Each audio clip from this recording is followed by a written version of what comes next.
Station. Welcome aboard Metro Zero.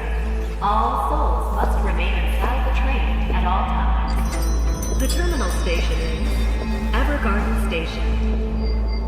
Zero is pulling in. Look alive. Car 4. Clear. Car 5. Clear.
Next stop, Evergarden Station. Welcome aboard Metro Zero. All souls must remain inside the train at all times. The terminal station is Evergarden Station.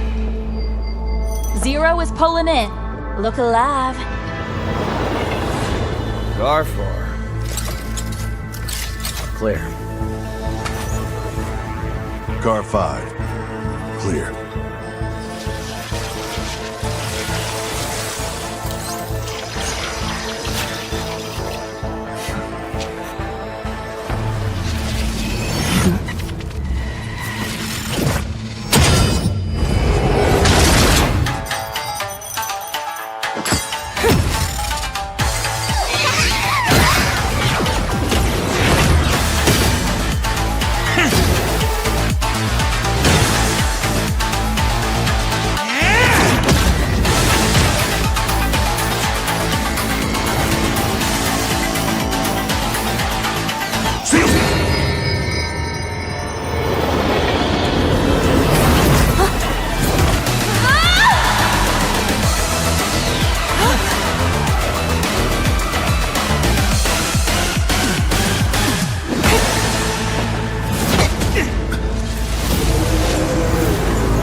Next stop, Evergarden Station. Welcome aboard Metro Zero.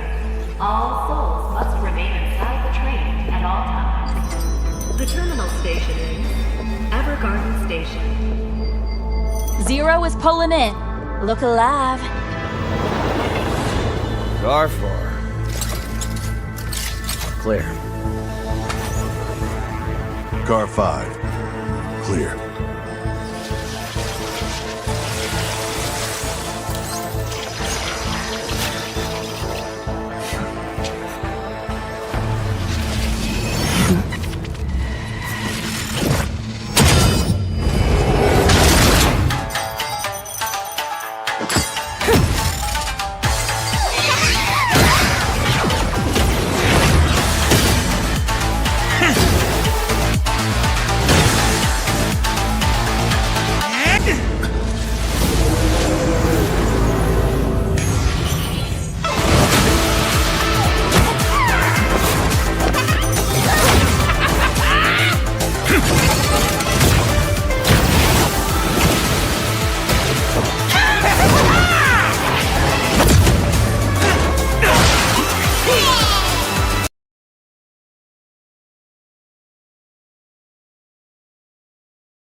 Next stop, Evergarden Station.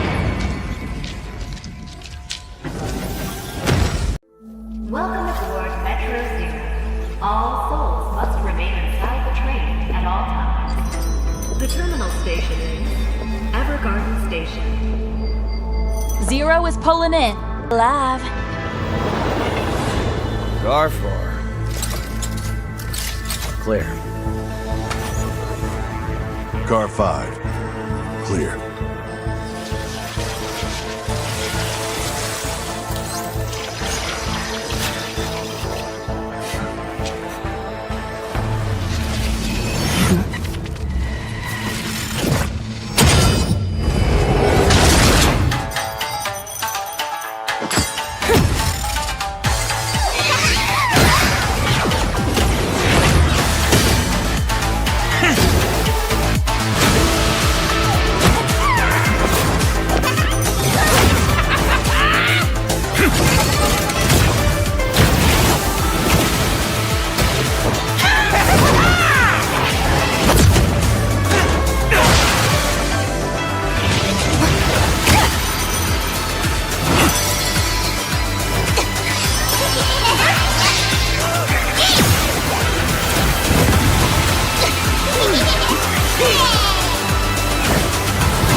Next stop, Evergarden Station. Welcome aboard Metro Zero. All souls must remain inside the train at all times. The terminal station is Evergarden Station. Zero is pulling in. Look alive. Car 4. Clear. Car 5. Clear.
Next stop, Evergarden Station.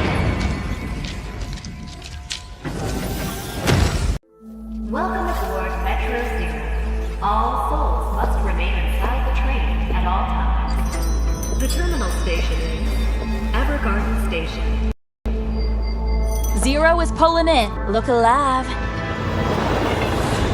Car 4. Clear.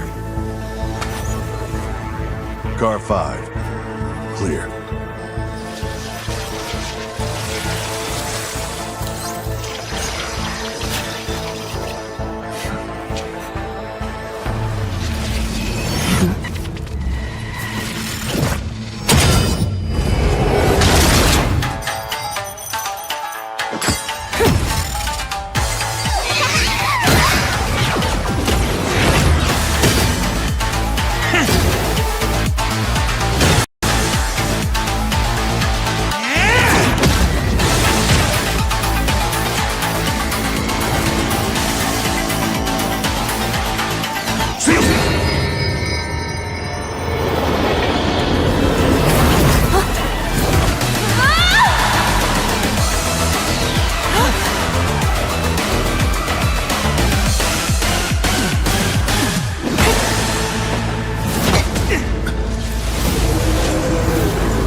Next stop, Evergarden Station. Welcome aboard Metro Zero. All souls must remain inside the train at all times. The terminal station is Evergarden Station. Zero is pulling in. Look alive. Car 4. Clear. Car 5. Clear.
Next stop, Evergarden Station. Welcome aboard Metro Zero. All souls must remain inside the train at all times. The terminal station is Evergarden Station. Zero is pulling in. Look alive. Car 4. Clear. Car 5. Clear.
Next stop, Evergarden Station.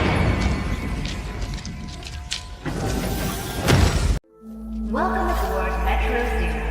All souls must remain inside the train at all times. The terminal station is Evergarden Station. Zero is pulling in. Look alive.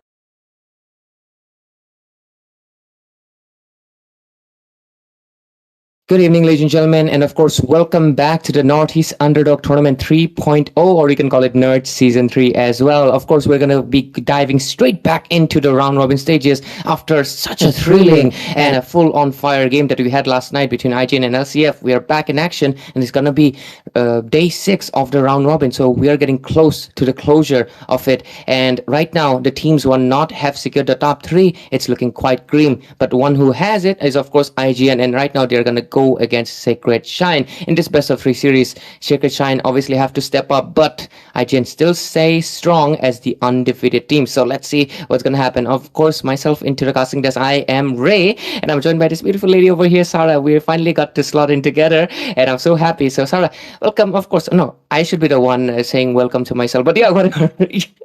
Welcome back, of course. Hello, and good evening, everyone. And thank you, Ray, for that beautiful introduction. But with that, ladies and gentlemen, we are into day 6 of the round-robin stage, and things are looking pretty exciting. It's getting to a do-or-die level for a lot of these teams if they want to make it to the top 8. And that is exactly what we will be deciding in today and tomorrow's games. Exactly. And the first match tonight, it's going to be IGN versus Sacred Shine. And now we will be heading towards the draft section in real hella excited to see as to who gets the better draft out. Absolutely, because Sacred Shine is going to be getting their first pick and IGN is going to be getting the second in this best of 3 series.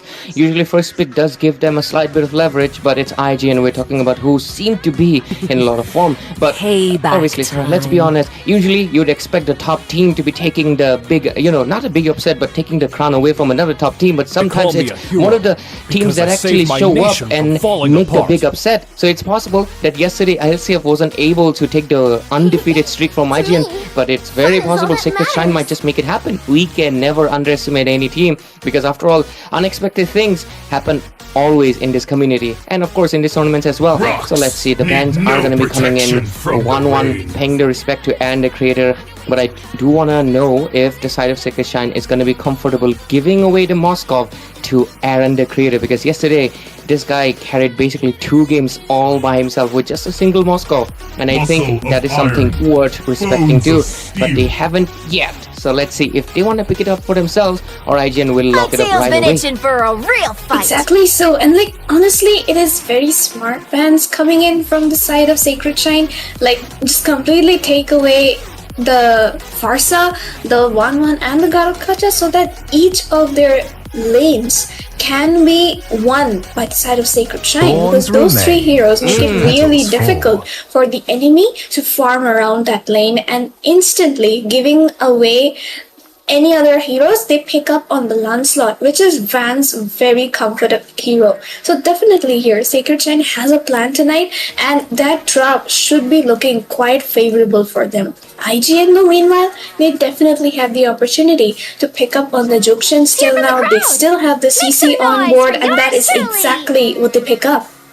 Yeah, and the names have been switched a little bit. Hopefully it's fixed, and I feel like if that's it looks like it's going to be IGN on still, just the names have been swapped, but Moskov obviously going to get picked out, and if it is Aaron the Creator who's picking it up, it's going to be obviously spelling a disaster for Sacred Shine. But let's see, they do have the Lancelot, one of the really good junglers, and yesterday we did see respect literally styling on the side of LCF, and it was a sight to behold because of course first 2 games it felt like he was on the back end, he was in the backseat just letting his team have the spotlight moment, but in that game he stepped it up, he was able to get a Maniac, but of course the rest of the members said no, and because of it he wasn't able to. But still I would count that as anyways. Though the other side, okay, looks like IGN is the one who actually picked it up, is it? No. Okay, we'll soon find out, but at least for now, since they have a Lancelot and just like you mentioned, the Zushin is still left out open, I am curious to see if they're going to be picking it up because of course she's my wife. But second thing is that the meta, she's extremely strong, and there we go. Obviously she's gonna get picked out, no doubt about that.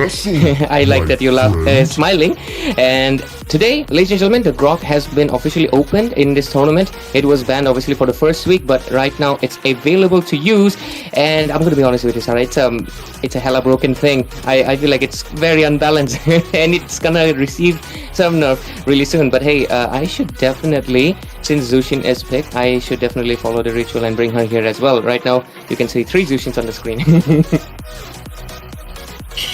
That's quite the good thing you've done there, and that honestly makes the scene a lot more interesting. But coming back to the draft itself though, IGN isn't going to be stopping anytime soon because they instantly lock in onto that Kadita, who is such a good pick against the Jukshin, maybe even the Lancelot, if she can actually maneuver her first skill and the Petrify on time. And that is something very remarkable coming in from IGN's draft. And then they go ahead with the Granger ban, while Sacred Shrine decide to ban out on the Akai. So definitely here both teams are going in with a very strong 50-50 draft, because still now we cannot say which draft has the advantage. Both these teams have their comfort heroes as well as heroes to counter the enemy. So obviously we'll have to see what those last 2 bans are going to be. Probably another marksman, maybe the Iritel, maybe even the Beatrix, or even a Ruby, in case Sacred Shrine is planning to go in for something like a Ruby, which won't be very favorable for them. But instead, IGN decides to go in for the Uranus ban. Very justified once again, while Sacred Shrine will definitely be looking to ban out on probably a jungler. Most probably it's going to be a jungler. Yeah, I think it might be just Fredrin for respect, because they do have the Lancelot, so and the Bakshay is already out of the question as well. No, they actually go for the Hylos ban, really paying respect to, of course, Sojan, because yesterday he did a really great flank with the Hylos and they most likely want to avoid it. But okay, they do have just because they have the Zushin, they are still it is understandable. They don't wanna go into any chances. They've already banned out the Gatot as well. So like 2 of his signature picks are done, and they also took away the Grok for themselves. So I think See they're just value really in me? making sure that the side of IGN, yeah, You but should. just like I mentioned, they did not ban the Fredrin, and the Fredrin will show up. So I do think it was a 50-50. Either give it to Zosian or either give it to Respect. So the Fredrin will go. But I do think maybe instead of the Hylos, the Fredrin would have been better for a simple thing. Right now, the Retribution battle will be very hard for one thing, because of course Lancelot Triangle and Retribution combo is good. But we all know Fredrin with his, obviously, the Wrath, the bonk, as many people This call land it, is our with the homeland, Retribution combo and is it really will nasty soon be too, our and it burial really ground. secures Lords and Turtles really, really fast. So I think it's going to be causing a little bit of issue. Not to mention the crowd control that he has also, right? Because of the taunt and everything. So I do think Lancelot will face a little bit of issue. But oh, look at that. Sacred Shine do pull up with the Nathan. Crisis. It's a very long pick. Like, it's been a while, right? To see him picking it up. Not Crisis. What am I saying? My bad. I'm time traveling because, Nathan is a time travel. I went back to the past. I'm sorry. But yeah. They do get the Lapu Lapu. For last pick for IGN, Sojan, most of his picks are banned though. So what is he gonna pick? Exactly. Okay. And you know what? It's IGN. And Chosen, he hasn't shown us the pick we really love in so long. It's the Jawhead. And Yeah. that is exactly what he goes in with. And I was honestly thinking about this in my mind, like the back of the mind. Chosen can go in for the Jawhead here. And that's exactly what he did. It's honestly a good pick considering the fact that he can launch literally anyone in this game, maybe except for the Lancelot and the Nathan if he picks up a Purify. So here, IGN's draft currently looks a little bit stronger, especially because that Moskov is gonna have all the advantage in the world to try and farm up with 2 tanky front lines in front of him while the CC kites the back line. Sacred Shine as well has a good advantage in case the Lancelot manages to reach the back lines with his dashes and the Phantom Execution, and in that case, Sacred Shine will reign supreme. They need to play for the pickoffs. IGN, the pickoffs and Sacred Shine are more of team fight base. And with that, ladies and gentlemen, we are into the land of dawn, and this is going to be game number 1 for you. Having a little tongue twisters is all fine because Sarah, it's all good, right? Anyways, ladies and gentlemen, just like you mentioned, we are in the game, and of course, casting desk. You can clearly see it's a beautiful Sarah, and I'm joined by Sarah, and she's joined by me. I'm Ray, and I'm accompanied by beautiful Zush. But jokes aside, already a lot of HP been drained. What's that? Which might get taken down here? Oh my god. Right away. Wow, that was an amazing first blood coming in just because of Jukshin being on the table, and she is so very good at just denying that mid lane wave, the enemy mid laner, and that is exactly the lane advantage I was talking about during the draft itself. And here I can see that we can see that Lancelot took away that small creep, which means that IGN would have a tougher time farming up. Respect, he has to play defensively because there is no guarantee when that Grok and Jukshin will just go in and invade. On towards the EXP though, it's a different story because it's early game. And obviously, Muriel is going to be winning it out on that CC against the Lapu, at least up until the level 4 mark. But look at that, there comes the Flicker Rejector, but Purify being used right on time by Bid. Yeah, and Sarah, you're talking about the fact that Jawhead, right? And you can clearly see Kelra, it feels weird to say it, right? But yeah, Kelra, he has a Purify. Zushin has a Purify. It is wasted, but still, they can. It will be on back pretty soon. Grok is still retaining his CC immunity, if I'm not wrong. Lancelot is immune, and Romcom is immune as well. So, funny enough, Jawhead doesn't have enough targets unless someone is baiting out that Purify from the hands of Nathan and Zushin. So, I think that is something worth noting about. And anyways, the turtle's going to be starting in. Fredrin over here will most likely come in pretty soon. So, let's see the Van versus Respect Retribution battle that's going to be popping in really soon. Art not level 4 yet. Look at that, Sarah. Oh, we can see a team fight coming in, and Fredrin will actually steal away the turtle from Sacred Shine, but here Shozen is with the one getting caught, and the bravest fighter will secure the kill, and the wild charge knocks up 2, but Muriel will be going in and securing that kill, while Witch in the backline will find Romcom right away. A complete 2-for-2 team fight where the turtle advantage goes to the side of IGN. 2 for 2, but yeah, just like you mentioned, the turtle was beautifully stolen, right clutch steal from the hands of Respect, but 2 kills basically means they will have similar amount of gold, since the first turtle does give you slight bit of EXP and gold, so it's not going to create much of an impact just yet. It's the second turtle, well, like the slippery slope starts to show up, but oh, a little bit of damage into the top lane. Oh, Van actually misses out. That is a but still it's good, but I think he might just get punished here. No, he's not going to, but wait, look at that. He is Oh, he's trying to go for more, and there comes the rough waves, and it was just enough, along with the Fredrin, to take the kill on to Lancelot. And this is what we were mentioning in the draft, but look at that, look at Grok trying something onto the mid lane, but realizes there isn't no damage dealer around him, so they will safely back off. Gold lane though, they need to play it safe. They need to get the Nathan farmed up if they want to win this match, and I think Sacred Shrine is yet to realize that, but look at that. A possible engage. Josen is the one in danger. He gets launched, he gets caught, gets the flicker baited, and the wild charge also gets baited out. And now Nathan is the one is in a bit of a risk. He has to secure the waves, but both the teams will disengage before the second turtle comes up. Yeah, and with it, we can clearly see that with the second turtle, coming up, that Lancelot right now is on a quite a bit of deficit right now, and he's actually going for that burn retribution. Interesting. Is he trying to go for a semi-tank build and not full burst, because that's usually what you'd like to go, like if you pick up the retribution, but we'll see. Turtle fight already started in, and most likely they're gonna go for an initiation. Look at Zojendo looking for a target. Nathan, better watch out. The turtle getting melted a little bit, so Sarah, obviously, let's see who's gonna be picking it up. Look at that entropy. Oh, there comes. Oh, look at the entropy as well, the bravest fighter, but this time around, Van will secure the turtle right away in the faces of IGN, and there comes Josen onto the backline, takes down Bid. Respect will have to escape with 1 HP, and so does everyone else. They are still looking for a possible re-engage. The wild charge will catch the Moscow, but Aaron will manage to safely walk away of that team fight with 1/3 of HP. And there comes the invade now with the turtle buffs in their favor. Team Sacred Shrine slowly but steadily coming back this time around. But Romcom, look at that once more, guessing the stun on the bravest fighter. Will it secure the kill? No, Fredrin manages to dash away right on time, but now Romcom is caught out. Will he find it? He doesn't. The appraisal's rat misses, but Melio finds a double kill onto the backline with the curtain call. 3 dead from the side of Sacred Shrine, all for one mistake to chase down Respect.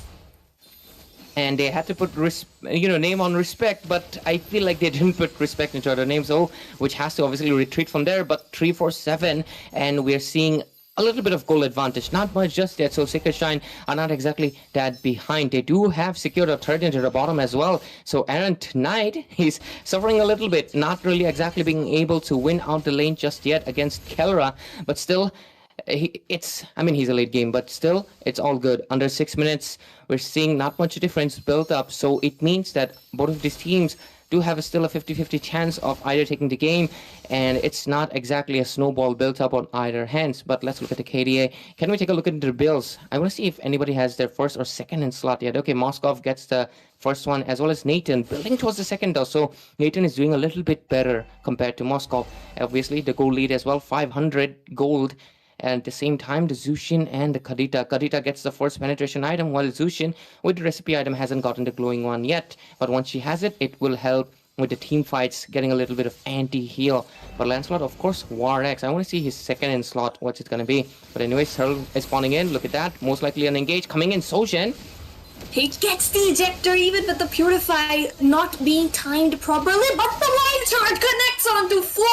Bravest fighter onto 3 of them will find the kill. Appraisal's rat gets baited out onto the backline, and there comes Bid securing the kill onto Respect. Will Respect manage to escape this? No, he doesn't. He cannot escape this one. What a beautiful setup coming in by Art right there. But the Moskov sneakily steals away 2 turrets on towards the top lane and also gets its second item on. This means that it was a fair trade but for both the teams, but once again on towards the mid lane, Josen getting poked down.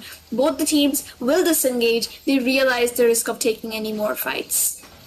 Yeah, absolutely. And with that, oh, they are able to take that purple buff, is it? Or they are not able to? Oh, they did. Was able to get those. But Mirio over here, obviously playing that CC, he has 3 kills on his board. He did get shut it down once, but it's all good. On to the other hand, though, Aaron has not gotten any kills, but 0 deaths is also a good thing for Marksman because it basically means that he still has 100% uptime on the farming, and that's going to be helping a lot. There's a little bit of response back. Oh, look at that. Oh, we can see the fights coming in once more. There comes the bravest fighter and the setup with the wild charge. So definitely here, Team Sacred Shine. The curtain call is still on to them though. But can they escape that? They are trying their best. The rom-com is a little bit low, but there comes the ejector. SOD connects and Aaron joins the fight. It takes down one of them. Will find the second one in that along with Mirio. Nathan with the entropy trying to get the kill onto Mirio and will find it right away. Another 2-for-2 trade. Absolutely equals coming in by both of these teams while Van steals away the tier 2 on towards the bot side, and now he has to run. There's no backup for him, but he is going to be clearing the lanes and then coming off. But the best part of the team fight, Team Sacred Shine found the mid lane tier 1. And that's going to be opening up the map very soon. Not to mention, they even got the tier 2 on the bottom. So that basically means, despite the fact that IGN do seem like have one more kill, goal lead as well as the map control is actually completely into the hands of Sacred Shine. But oh, we also have to notice one more thing. IGN has retaliated back by taking the far left lanes tier 2 as well. So funny enough, it is actually equalized in the sense of that both of the inhibitors are exposed, but still Sacred Shine is leading with 4 turrets compared to 2 of IGN. And right now they're making sure to equalize it as soon as possible, because look at that, 4 turrets, and right now just one more, and that would basically mean IGN are back. Oh, Aaron, I think he's gonna be stuck, is it? But no. Oh, he actually manages to escape that, and Van will actually mute that SOT. What the timing coming in, but the knockup the next along with the petrify. This is exactly what I was talking about. But the wild charge onto 2 of them one more time. Bit and Art absolutely catch them off guard as they were trying to escape. 2 down from the side of IGN, 1 down on the side of Sacred Shine, and which though he's in a good position, he can catch the Nathan out there. He's still but he doesn't have the rough waves, and he needs to watch out for that. They need to take down Mirio, and there comes the entropy. Mirio opens up the vengeance. Is he going to be able to sustain this kill run? Needs to run. He is getting caught out. He doesn't have the flicker, but the mega kill coming in from Bit right away takes him down. 3 down from the side of IGN, but they are already back. There comes the knock-up from the Grok. Respect trying to steal away this turtle. Van needs to come back on time. Appraisal's wrong, but Romcom will be the one securing the Lord, even though the SOD connects and nothing much coming out of that. Team Sacred Shine take down the Lord and the goal lead, all in their favor. Yeah, and that is kind of funny. Both of the junglers kind of weren't able to render retribution, or was it the fact that Romcom just kind of got lucky? Maybe it's both of them, right? But overall, Lord secured is Lord secured, and that basically means that Sacred Shine, with getting that, they're going to be able to most likely pierce to the inhibitor, but at the same time it does have the blessing. So if IGN is able to just mitigate the waves, they can just make the blessing just take down 80% of the Lord's HP. But what's happening into the top lane? Keller over here, he gets taken down. Oh, he doesn't. Oh, he's the one who's taking people down. But Romcom is the one who got taken down instead. Look at Bit. Look at that aggression coming in, and the Phantom execution perfectly well placed and well synced by the Jokeshin and the Lancelot right there. And they will be looking for the inhibitors, trying to take down the Heavenly Shields and also getting the turrets itself. Shozen is the only one left remaining to defend that Lord. Everyone is going to be coming back in 5 seconds or less, but is it going to be enough? Is Team Sacred Shrine going to keep up with the aggression? They are looking for the base. Shozen does manage to lure away the minions, but will have to pay his life for that. All of Team IGN needs to back off, along with Sacred Shrine needing to back off, because there are still 4 members right now, and the inhibitors is all they will be targeting.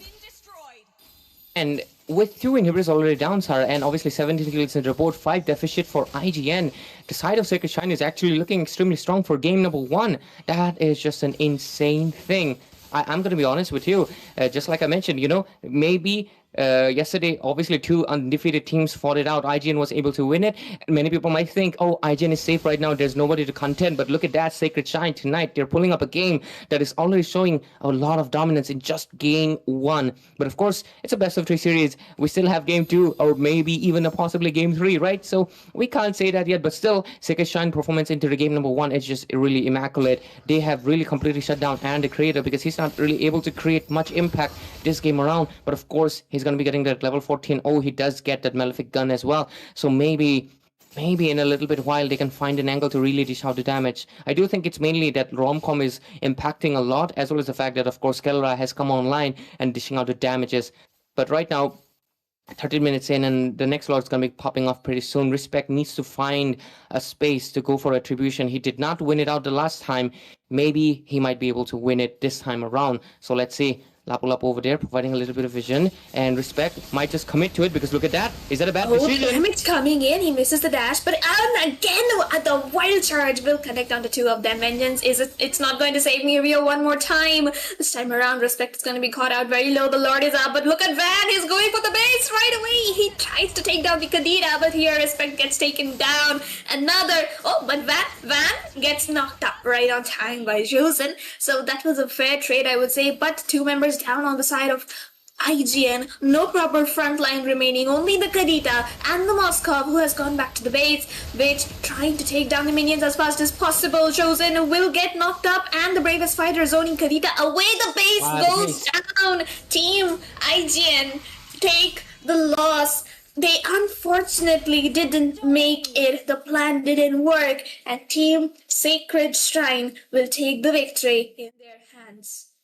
Absolutely, and maybe it was a little bit being a little predictable, or maybe it was a fact that Zushin is just so strong.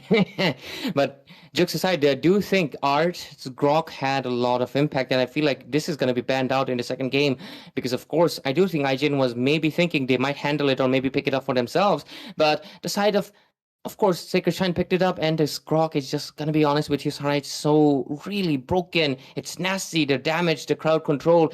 Have we seen the AoE range that he has? It is just too much. I feel like an IGN will most definitely have to ban this hero out into the next game. And that's why, since the Grok was creating so much space, Zushin was just it is like free real estate and just picking up targets left and right and was having a really good time. At the same time, since their mid lane and Roamer was doing so good, Keller got the space to farm up and was able to get the items much faster than Aaron the Creator. And once Nathan comes online, it's the same story as a Moskov coming online. It's basically the same two things. One is a magic, one is physical. And because of it, Nathan leading in, Aaron could not really do anything much. Respect, of course, the utility jungle is a little bit passive. So because of that, he was put into a defensive spot. Overall, I do think it's not a draft issue, but the side of Sacred Shine banning out most of the Zoshin's heroes, they did suffer from a little bit of a front lining, and because of that, we clearly saw that IGN suffered a little bit. So a little bit of draft change is most likely going to happen in game number 2, Sarah. Yep, I agree with that. And honestly, it's not even about the draft. It's just about the fact that Team Sacred Shrine, they had a lot of continuous DPS. The Jukshin has those constant knockups. The Nathan's damage, it is very, very consistent, and he can literally spam his ult every 9 to 10 seconds. Same goes for Romcom. The Ravus fighter comes online every 9-10 seconds, so he can literally use it 2 or 3 times in a single team fight, the way these two teams were just brawling it out. While on the other hand, the Kadita has a single burst. After that, you can't really see her anywhere. Same with the Jowhead. He can just go in and he can eject, and then he's going to be rendered kind of useless in the main team fight, except for the encourage buff coming onto his team, but he was on a conceive, so even that didn't happen. Along with that, Mirio, he can go in on the backline, and he did a fantastic job of kiting the backline. We even saw the double kill he took, and that was just fabulous for the side of IGN, and we honestly hope that at that point IGN would be the ones winning. But those wild charges completely changed the game all over again. That 4-man wild charge on towards the mid lane, definitely clip worthy. Yeah, and sorry, I think it's definitely going to get banned out. There's just no chance because the Grok impact was really heavy, and I think IGN was just not prepared to deal with it that much anymore. But still, we'll definitely dive into the game number 2. But obviously, one thing I would love to mention is that happy birthday, Aaron, the creator. I actually got to know it yesterday. He actually, which told me, and but yeah, happy birthday to you, man. And right now, you're no longer that too young, I guess. He was one of the younger members in the community, along with Skyzen as well as Joseph, right? But yeah, happy 1 year older than previous one. I don't know his age exact one, but yeah, happy 1 year. But anyways, we will soon see if they can get a birthday gift for him, or is it gonna be I don't want them to lose it. That kind of feels bad because he's the birthday boy. But still, a game is a game, right? Victory and losses are going to be. But still, even if IGN loses, they're not going to be out of the top 4. So that's a good thing. But yeah, this match actually means more for Sekichan because we're already down to day 6. Tomorrow's the last day for the round robin stage. So it does matter for all of the rest of the teams who are not in the top 4 yet. I mean top 3 actually, because the 4th is, it can be swapped out even at the last moment, depending on if it's a sweep, you get 3 points. If it's not a sweep, you get 2 points, just like that, So let's see what it's gonna be. Is it gonna be a sweep? Is it gonna be? I don't think it's gonna be a sweep though. I feel like it's gonna go 3 games, if anything. Honestly, same here, because definitely it's Aaron's birthday. He's gonna be pulling up his birthday boy moves and gonna win the second game. Just like give to Moscow a little more space and he's gonna do it for you. And I believe in him. Honestly, the way he carried the whole game against LCF yesterday, it was just wow.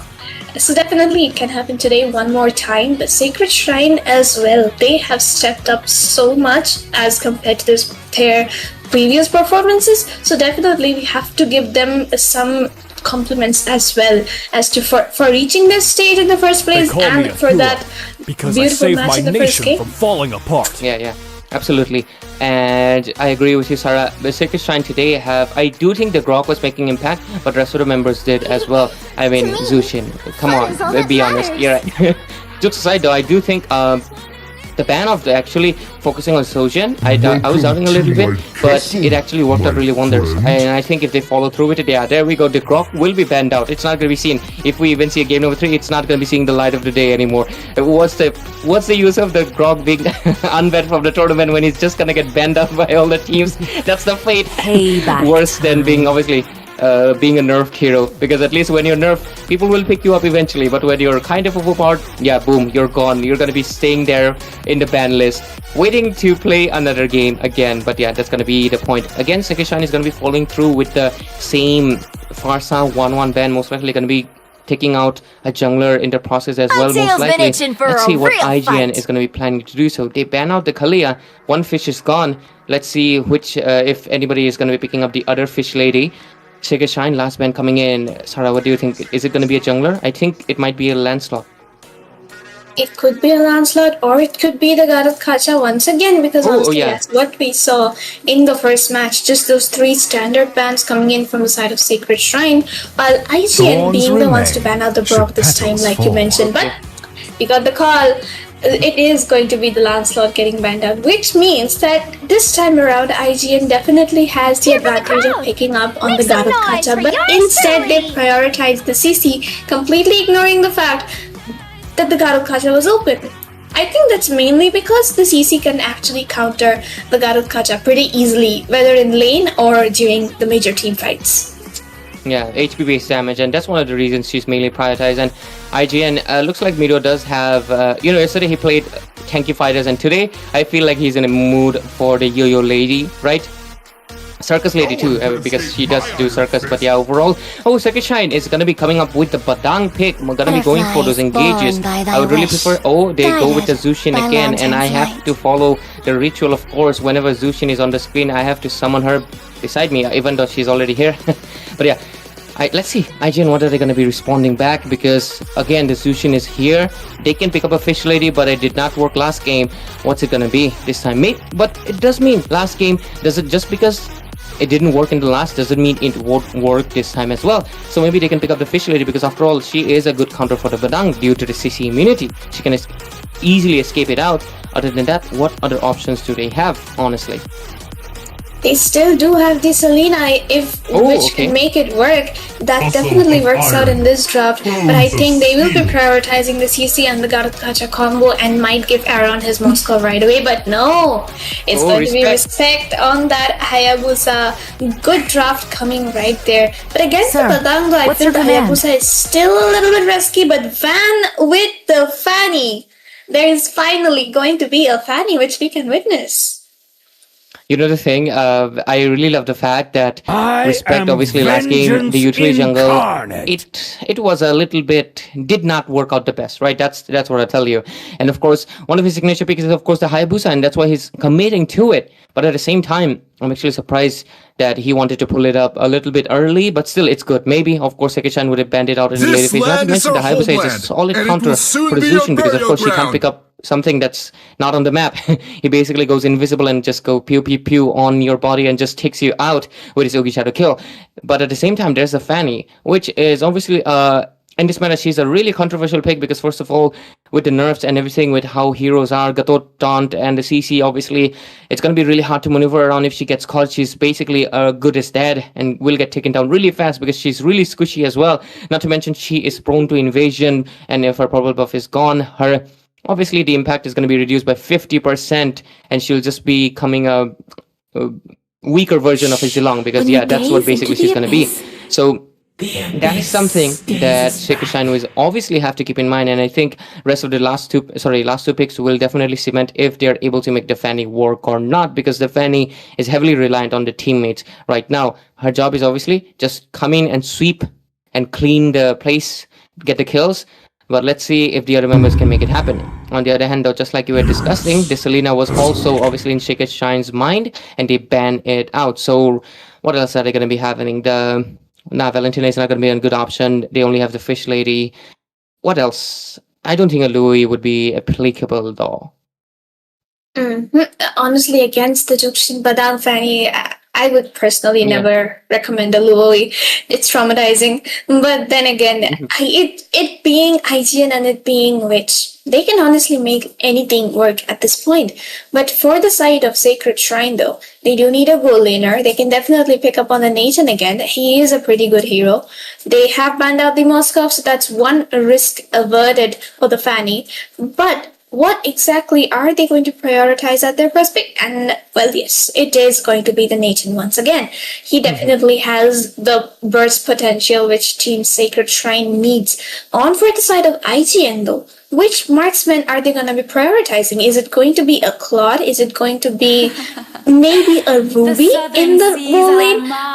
But we need to watch out for that. But the Kadira getting locked in is definitely something good, but instead they decide to go in for an Iritel in the gold lane. Good choices right there, but Iritel takes a lot of time to scale up, and so does the CC. So Team Sacred Shrine needs to capitalize on that fact that they have the early advantage as of now. Absolutely, and it's going to be happening again because, of course, Zushin early potential, Barang early potential, and obviously Nathan will, I think it's a little bit 50-50. He does need the first item to win out against Irtel. Even if he does win out Irtel, one of the best things she does is run. You know how she says, run, Leo, run. Yeah, she'll just run away. So Nathan will not exactly win the lane, but he will be able to chase Irtel out and just push the lane if possible. So it's already looking really good for the hands of Sacred Shine, but obviously if this game goes late game though, Sacred Shine will be in a heap lot of trouble, and they commit with the Arlot. It's most likely going to be Arlot into the XP lane, so Arlot will obviously suffer in the early game, but in the later stages, obviously into the team fights, the final slashes, especially combined with the Flicker, the unpredictability and unexpected CC that you can get from this guy, it is insane, and it catches you off guard. There's just no counter unless you have really good reflex and you're kind of prepared and you're purified just at the right time. You're most likely going to get affected, but yeah, let's see what is going to happen. Yeah, there we go. Romcom is going to go with the Arlot. Barang into a roaming position, so maybe Aizen can capitalize on that because Barang will take some time to scale up because of course roam position, less gold, less everything. But let's see, just like you mentioned, it's going to be a battle of a little bit of late game scalers against the ones who have quite a balanced lineup right now, Sarah. Exactly so, and honestly, Ray, the draft for the side of Team IGN is kind of favorable in this game, especially if you get to the mid game. The Garut Kacha can taunt anyone, and which is just going to burst them down. Whether it can be literally anyone. Even the Badang cannot sustain so much for the side of Sacred Shrine. But with that, ladies and gentlemen, we are back into the Land of Dawn in game number 2. And as we expected, it is going to be a Badang in the roam and Arlot on towards the EXP, which is one of the best counters for the CC out in the EXP lane. And I believe that Romcom will be playing it just fine. But look at the mid lane though. Bid once again with that early mid control, just completely poking them, but Art needs to run, has to flicker out of that situation, and Bid is still doing his job of just poking them left and right. The revitalize from Josen was baited out and he had to back off, and look at Van, he's actually going in for the invade. Is he going to be committing? No, he doesn't. He actually decides to back off. Yeah, you have to respect, right? Because especially as a Fanny, taking such risk in the early game, it's not that worth it. Into the experience, of course, Arlot is going to be suffering in the early phase. When he's without the final slash, he cannot exactly dish out the most damage, nor can he sustain that much. So he'll have to play a little bit passive. On the other hand, the Golin, pretty obvious Keller is having a slight bit of advantage over the Airtel, who's right now has to go for the tower hugging gameplay. Just wait out and wait for it. But Romcom might just suffer for it right now and become first blood. No, he does retreat really well. Both of the teams are paying respect and not overcommitting just yet, just waiting for that right spot, right time. And just, the turtle's going to be coming in 15 seconds, and that is most likely where we'll see the clash happening. Fanny usually obviously needs to come in for those clutch steals, can't exactly go for, take the turtle herself. So let's see what's going to happen. The waves are going to be cleared out, going to be getting that level 4. Of course, the EXP and mid lane rotations happening over. But Respect is the first one to respond. Will they get a kill right now into the bottom lane? Oh, the Shadow does connect, but there aren't enough stacks to get the actual kill. But Romcom here, he has the final slash, will miss it. No real danger, but the Vengeance does get baited out of Mirio. But the turtle control is in the hands of side of Team IGN. But look at Art, he's trying to look for the setup, and he gets 3! He gets 3 in those walls. There comes the ultimate, but the rough waves onto the backside will be used. Respect is going to be caught out very low. Doesn't have the shadows anymore. He has to back off and will get the turtle and the first blood with the help of the cutthroat just aimed properly enough. And now he has to back off. They can't invade this. They are very low, and both the teams just disengage with that huge early advantage. That is just insane stuff over there. That getting 3, Art is just on a different scale tonight. He's just really bullying the hands of IGN in both of the games right now. And if that persists, I feel like IGN is going to might just be taking... I don't want to be, obviously, it's too early, but obviously the early does set up a precedent of what's going to happen into the later phases. A little bit of pressure in the top lane, and I think, he gets taken out before the OG can even land. The side of Sacred Shrine already 2 kills, and IGN has yet to respond back. This is the power of giving away a Badang, and that to giving Art the Badang, I would say. And the fact that, this is a bit of an insider talk, but Art, before the match, he had just told us that he is going to be winning this today, and I think we might be able to witness just that.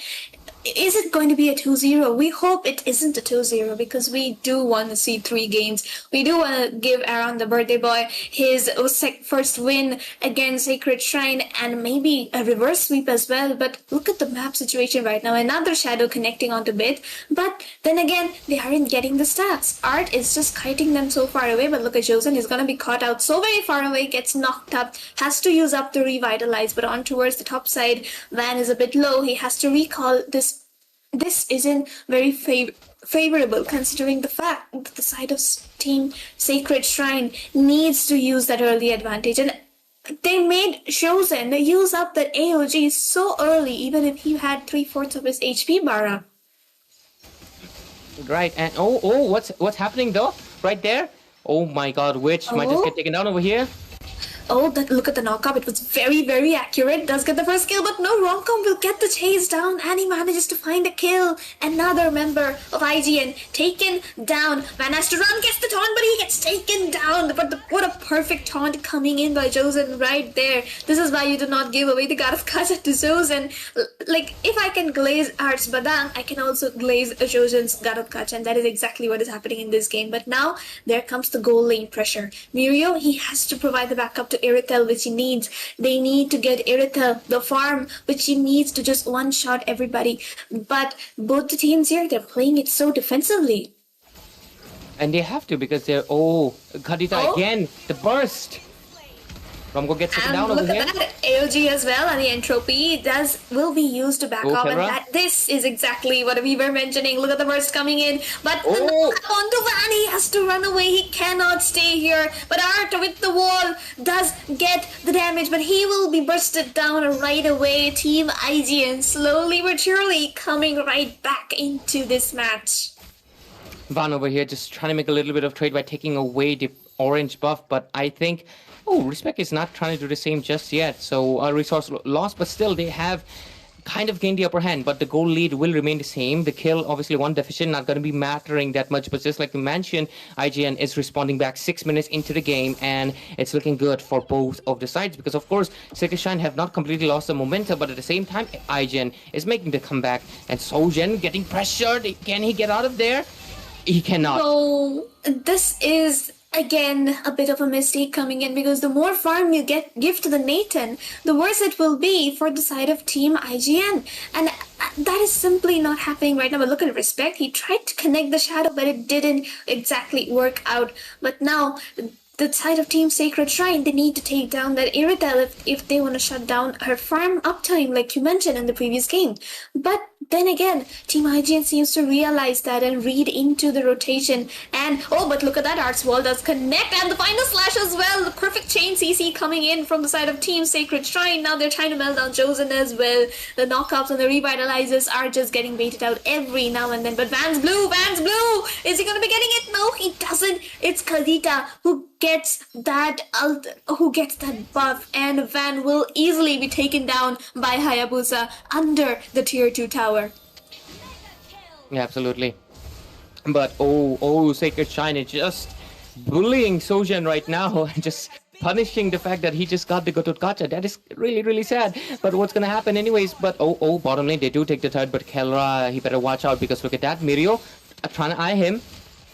Oh, look at that. Look at Mirio getting caught out in the wall. There's the Vengeance, but the final slash wasn't enough to take him down. The Vengeance saved him so very perfectly and so on time.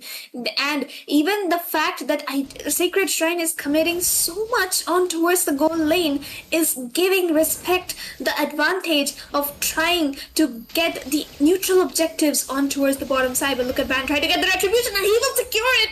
Respect misses it by just like 100 HP, and that is so very unfortunate. And now he's gonna get caught though, and no, he successfully retreats. But Entropy does get the unstoppable onto the Nathan, and now he will get taunted. But is it gonna be enough? Badang. Here comes Badang with the wall onto two of them. It's not enough. Knock up onto Josen, and Entropy is still online for the Nathan, and he will get the kill. But Respect though does get the sacks onto them, but will not commit. Is he gonna commit? He actually goes in.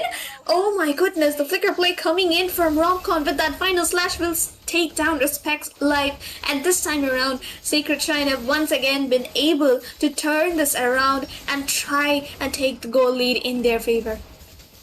Absolutely, Sarah, and this is not looking good for the side of IGN, because Sacred Shrine is just so much ahead, and they're trying to really catch into the members, but they are not really able to do. They are obviously taking down Art and Romcom, but it's not going to be happening because Keller is 601. Look at the itemization he's building, and almost done with the Holy Crystal. One of the most expensive items in the game, and into the top lane, going for a 1 versus 1, but I think he is able to do it. Van gets the kill, and right now Keller is still alive, and that's not looking good.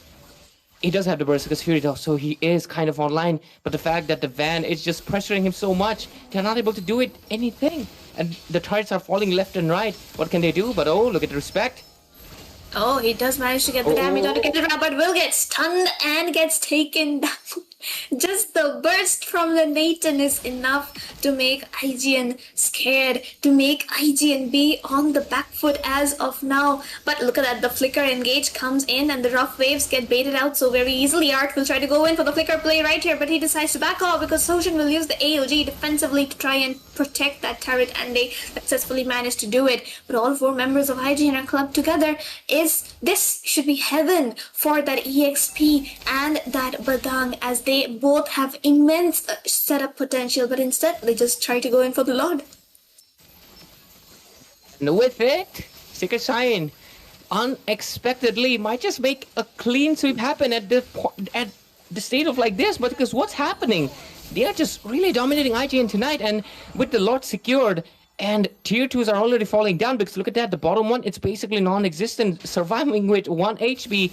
The tier 2 in the mid is also in jeopardy. The top lane is most likely gonna get taken down right now because there's a really good wave coming in. The side of IGN is trying to stop it, but can they is a big question, and they're most likely not gonna be able to do it because it's a big wave and they have to forcefully go back. Tier 2 falls on the top left, and right now the mid one is also looking in risk. The bottom one basically gonna get taken down as the Lord marches in. The inhibitors are looking in risk. Only been 10 minutes in, and Shaker Shine are just completely dominating the game. Okay, good amount of itemization for Aaron the Creator right now, but Irithra looks like he's kind of struggling, not able to do much because the Kelra 7011 building towards his 4th item after the Holy Crystal. He's just too ahead of the marksman right now. Oh, look at the pressure. And there goes Mirio getting caught out, but the rough waves landed perfectly onto Ark with that one knockback, and then Respect gets taken down as well. Team Sacred Shrine relentlessly fighting over and over. AOG connects on to do so. There's a taunt, but Kelra will be the one securing the double kill, but Aaron just manages to take down Ark. There comes the one-shot potential. There goes Kelra one-shotting Aaron right away, as well taking down Mirio. Team Sacred Shrine have done it again. Bid just sacrificing himself for the sake of his team. What a team player. But Team Sacred Shrine take the victory once more in their hands, securing a 2-0. I wish you guys could see my camera right now. I was just silent for a few seconds. I was not expecting this. I was expecting a game 3. Oh my god. It's like IGN yesterday. They won the sprint race, but kind of lost the marathon, you know? They won it against LCF, one of the strongest contenders in Nerd 3.0. But here comes Sacred Shine out of the left field. Unexpected. It was not LCF who took the undefeated streak from IGN. It's actually Sacred Shine. So huge shout out to them. They made something possible happen with a composition that is kind of new, with basically, we do know these members, but they're all kind of, this is a new team, right? From Anarchy, from Eliminators to Anarchy, now Sacred Shine. With this new team, they're actually able to take a giant right now. The team that has been doing the best in this tournament remained undefeated. Day 6, they faced their first loss against the side of Sacred Shine, and I think you were right. Art committed to a promise that he will win this game, and he did. Damn, he's a man of his words, and gotta give it out to him. The draft in both games was immaculate. They really were able to bait out IGN's picks a lot, and they made a clean sweep happen.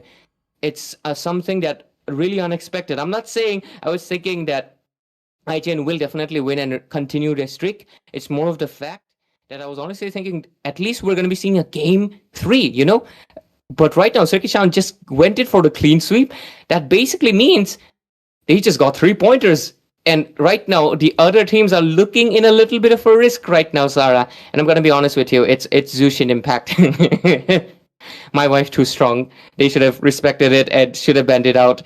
I mean, it's not a coincidence they won both games with Zushin, right? And honestly, both the drafts were so predictable. Like, IGN should have known that the Nathan was going to come, and the entire game was actually carried by the Nathan this time. Fanny, he definitely did a good job of securing those turrets on towards the EXP lane, as well as taking down the gold laner and the mid laner at times. But even then, he was still at a 223 KDA for a jungler and 11% of the total team damage. So that's definitely something they can laugh about later. But that Nathan, he has 100% of the tower push and nearly 35% plus of the entire damage dealt from the team. So that entire goal lane backup, the babysitting, everything worked out, and Mr. Kelra, our Indian Kelra, definitely did an amazing job of like committing to the fact that his team wanted the win, and he got them the win. Absolutely. He's trying to keep the, he's trying to back up the fact that he did not keep the name like just for the lols of it. He's trying to commit to it. He's trying to become like a really strong goal laner, because yesterday, obviously, we saw Aaron dominate against Dada, and today he's dominating against Aaron. So maybe it's a rock paper scissors thing. it's a rock paper scissors thing. None of them are actually. I mean, all of them. I would definitely say all these teams obviously deserve the top 8. They are top 8 for reasons. All of them are equal, and this is just another showcase of it. That even though Shine do not have, like LCF and IGN, they had the long streak, right? 4-win streak, and IGN had 5-win streak, right? You think these teams are the best, but no, even though Sekishan has not kept a win streak, they are just able to win it out. Just really shows you that round robin is unpredictable, and the teams are just as good, and they're keeping the competition alive. And it's definitely a highlight match, because IGN today, they lost out their 5-win streak in the round robin, which is an insane thing to keep. And the gift that Shine just gave away, it's a 2-0 clean sweep to Aaron. That is a very different thing that obviously the side of IGN just did. Sorry, Shine did. But yeah, congrats to Shine for getting the 3-pointers, and looks like they're going to climbing up the leaderboard. And day 7, they might just make it to top 4 and secure a spot unexpectedly, just coming out of the left field, just like I mentioned. And it's going to be interesting. But we still have 2 more games tonight. So, sorry, anything you want to say? Honestly, very hyped up for how top 4 is going to be looking after tonight. So definitely we won't keep the viewers waiting for the next 2 games. This was it for game number 1, a Sacred Shrine securing a 2-0. Ladies and gentlemen, we will be right back with game number 2. See you, and obviously stay tuned. Welcome aboard Metro Zero. All souls must remain inside the train at all times. The terminal station is Evergarden Station. 0 is pulling in. Look alive. Car 4. Clear. Car 5. Clear.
Next stop, Evergarden Station.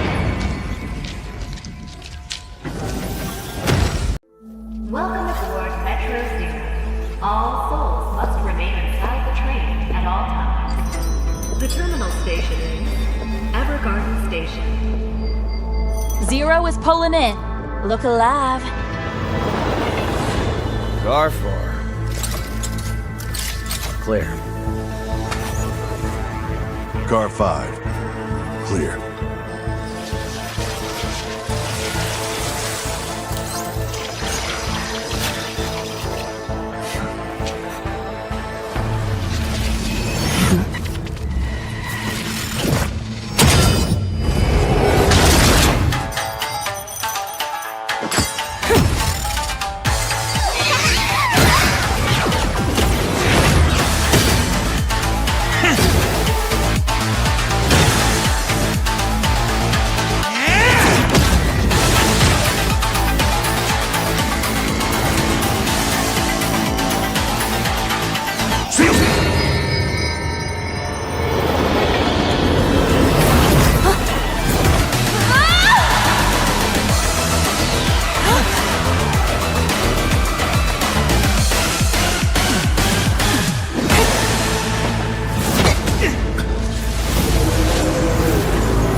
Next stop, Evergarden Station. Welcome aboard Metro Zero. All souls must remain inside the train at all times. The terminal station is Evergarden Station. Zero is pulling in. Look alive. Car 4. Clear. Car 5. Clear.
Next stop, Evergarden Station.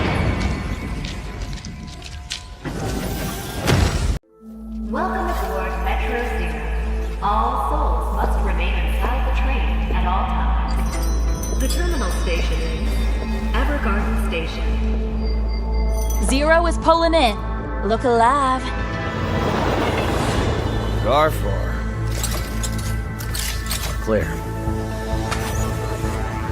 Car 5. Clear.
Next stop, Evergarden Station.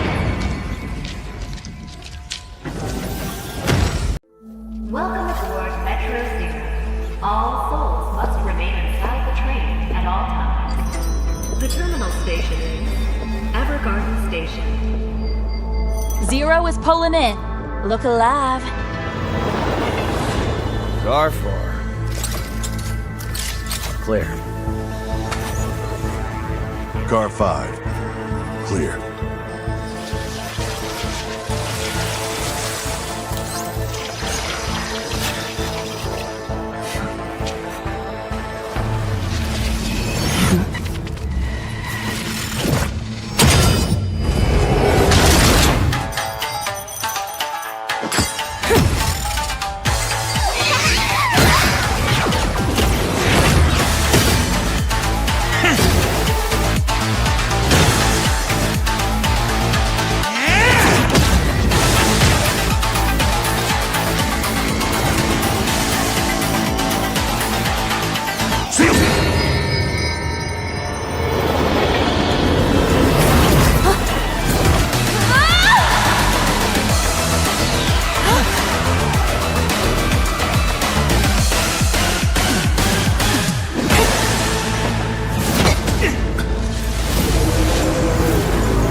Zero is pulling in.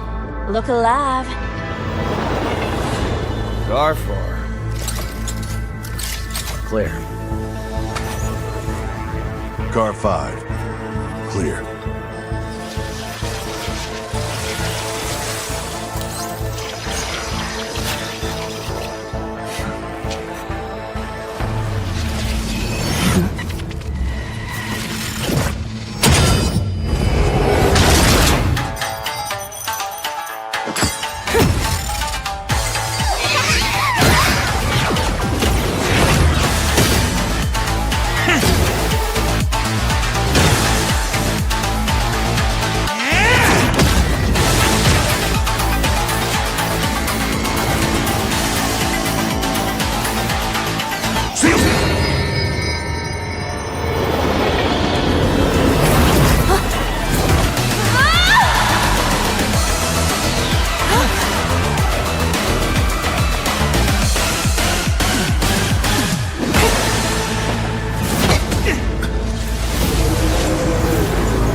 Next stop, Evergarden Station.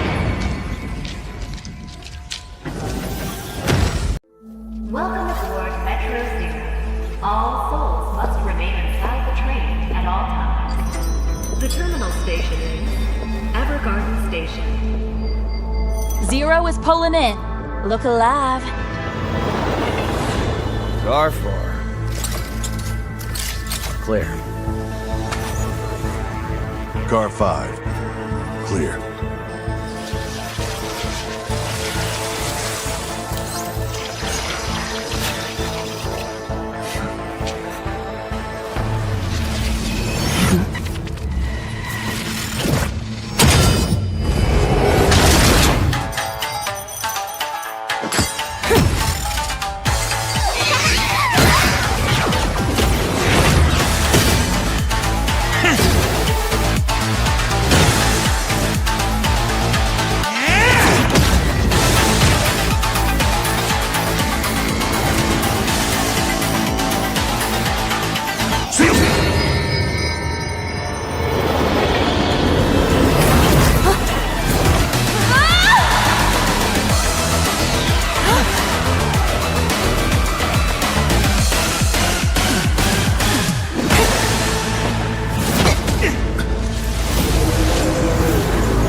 Next stop, Evergarden Station.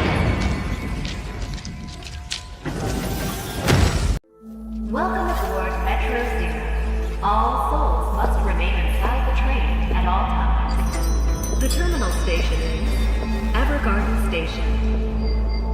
Zero is pulling in. Look alive. Car 4. Clear. Car 5.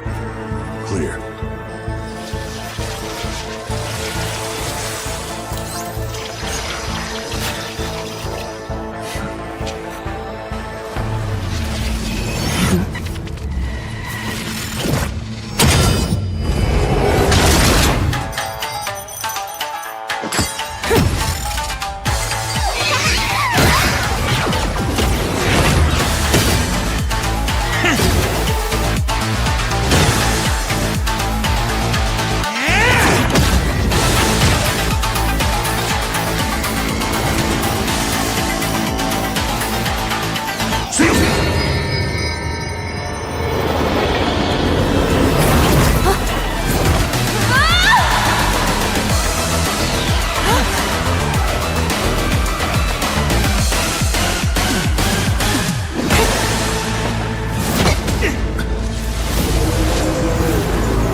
Next stop, Evergarden Station.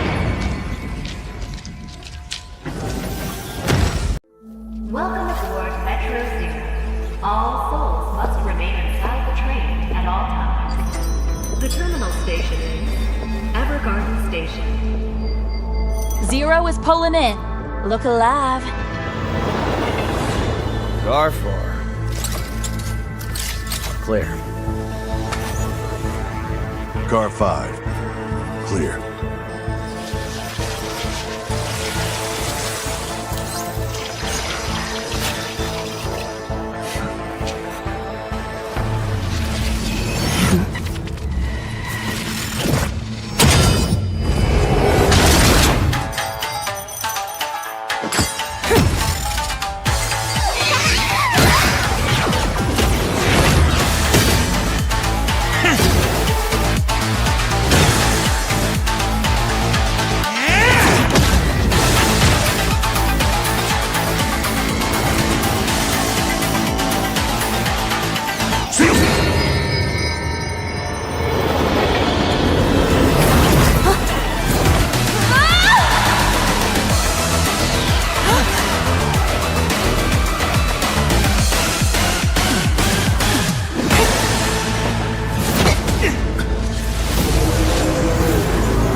Next stop, Evergarden Station. Welcome aboard Metro Zero. All souls The terminal station is Evergarden Station. Zero is pulling in. Look alive. Car 4. Clear. Car 5. Clear.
Next stop, Evergarden Station.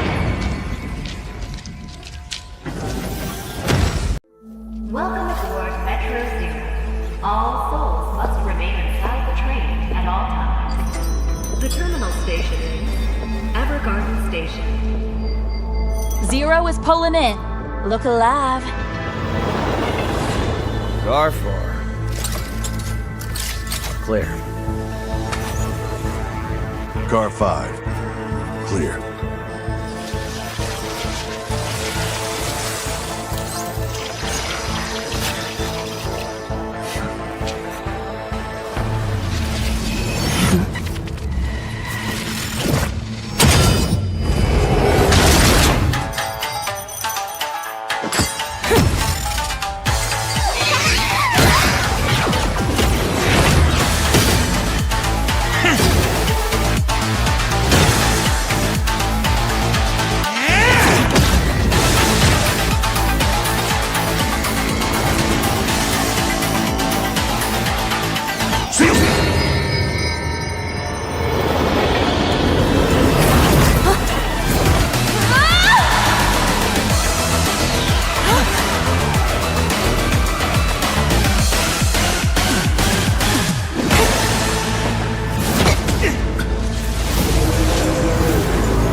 Next stop, Evergarden Station.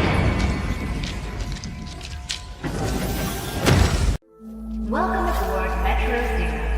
All souls must remain inside the train at all times. The terminal station is Evergarden Station. Zero is pulling in. Look alive. Car 4. Clear. Car 5. Clear.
Next stop, Evergarden Station.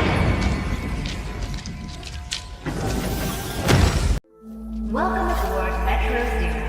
All souls must remain inside the train at all times. The terminal station is Evergarden Station. Zero is pulling in. Look alive. Car 4. Clear. Car 5. Clear.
Zero is pulling in.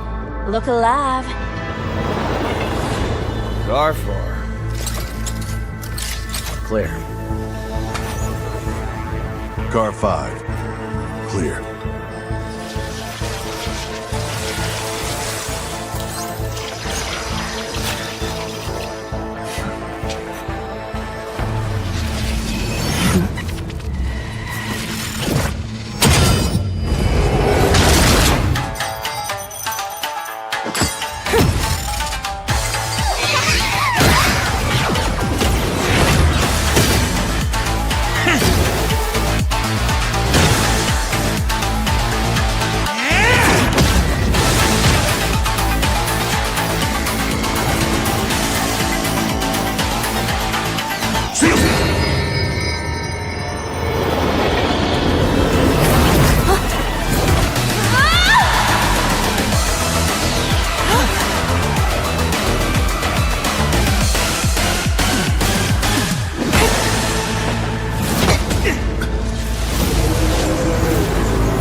Next stop, Evergarden Station.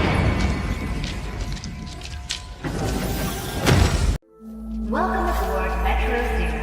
All souls must remain inside the train at all times. The terminal station is Evergarden Station.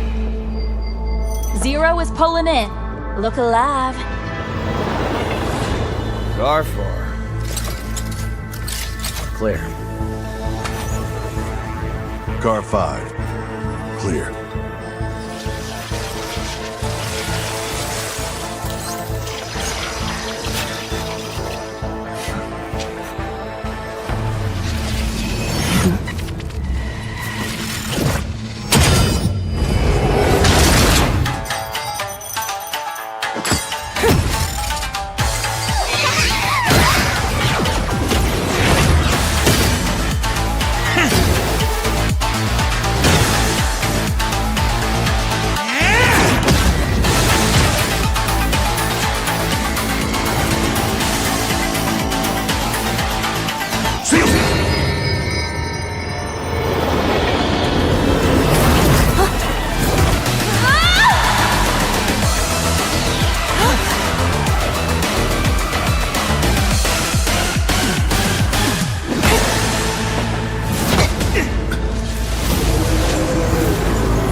Good evening, ladies and gentlemen. We are back again for the second game. We have witnessed a very, very important match for the first game that we could see. IZN was going against Secret Shrine with a 2-0 sweep coming in from Secret Shrine. A very, very successful lose coming in from IZN. They do not have the 100% War Drum tournaments win rate as of now, so it won't actually be affecting their status, but it will definitely be affecting the status of Sacred Shrine and Johan altogether. Right now we have two teams who are also in a dire position to try to get to the top four so as to be qualified for the playoffs, and it's gonna be important for them to win this game. And the two teams are gonna be MAAF and Daku Sena. Both of these two teams have been in the bottom, in the middle part, I would say. Yeah, so it's important that they have this clean sweep in particular so as to be able to qualify for the next round, which is the playoffs. So right now to the casting decks, I will be your caster for today. Alongside me, you're gonna be seeing CRUX. So how do you feeling, my boy? I'm feeling all crazy right now, Debbie. It's MAAF versus Daku Sena. Who wouldn't be excited for this game? Both of these teams are pretty prominent. They've got their own, reputation preceding them. They've got the whole skill set to actually keep them on the top leaderboards any day of the week. And these two teams are about to duke it off against each other. And this is going to be definitely one of the most exciting games of the evening, of course. After IGN and Sacred Shrine, they did amazing, but of course there can only be one winner. And now in this same match, we're gonna only have one winner. And I think, speculations, that I think MAAF is gonna actually take the win on this one.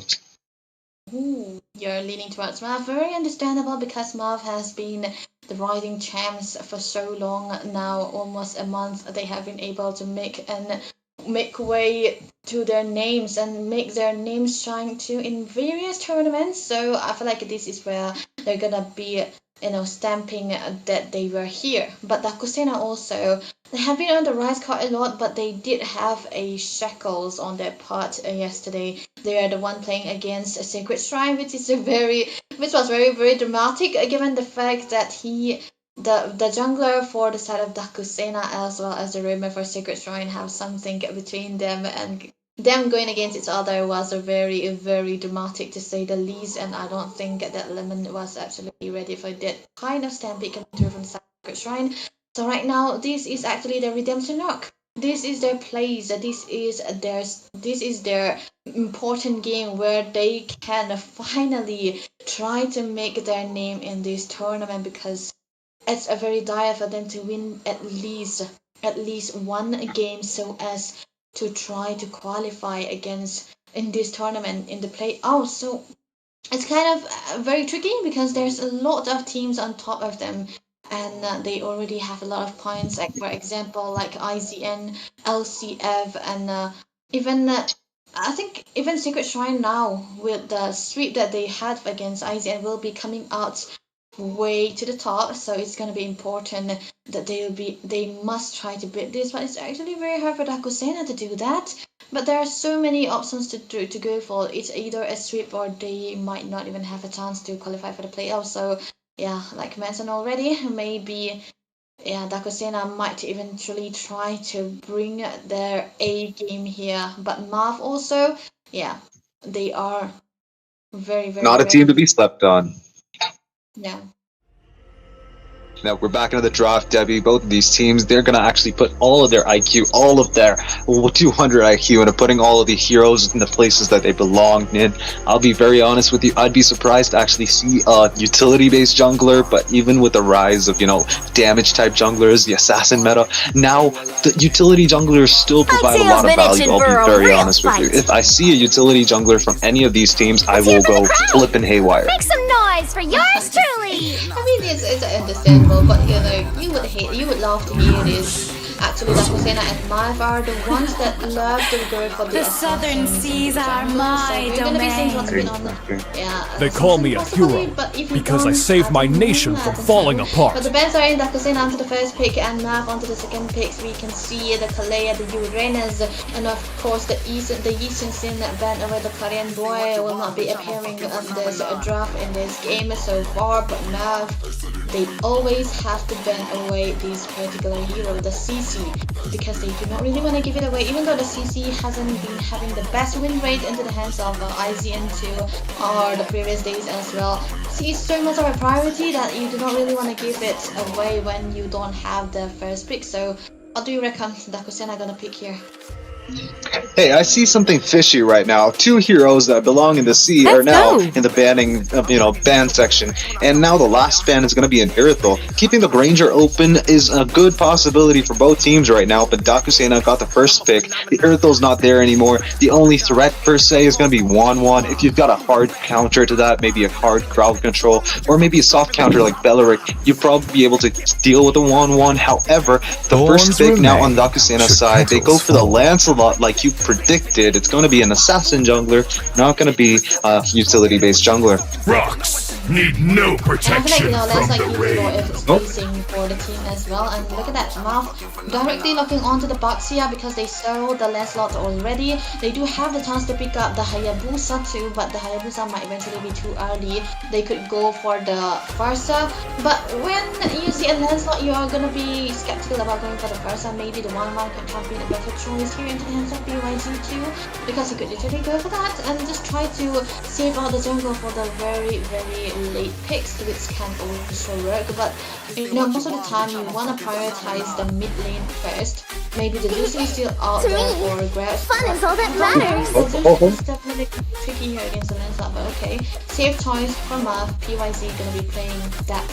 Butterflies born by thy wish. And not gonna lie, I kind of predicted that, but now, like you predicted, it's going to be a Zushin onto the side of Team Daku Sena. They're not gonna actually give up the opportunity of taking it. Neither are they gonna actually risk it and let MAAF take the Zushin. Though that leaves maybe the Zacian, the Farsa available. Good utility, good amount of damage. These two heroes are open for MAAF to pick. But then again, the last pick onto the side of Team Daku Sena, I think they need something tanky right now. Keeping the gold laner for the next phase of the game will be better. Now that being said, we've got a flex pick, Gatot Kacha, who can either be played on the EXP or roam positions. Beautiful hero. In most situations, of course, will be able to tank out most of 1-1's damage from the crossbow of Tang. I'd be very honest with you, that kind of puts them in a bad situation. MAAF gotta play a little safe now. Oh! Okay. Oh. Yeah, you want the Hayabusa, man, because like I already said, the Hayabusa was actually open up for grabs, but not into the first pick vibes, because you really want to see what Daku Sena had to go for, and their mate was either the Farsa or the Jushin, and they opted to go for the Jushin.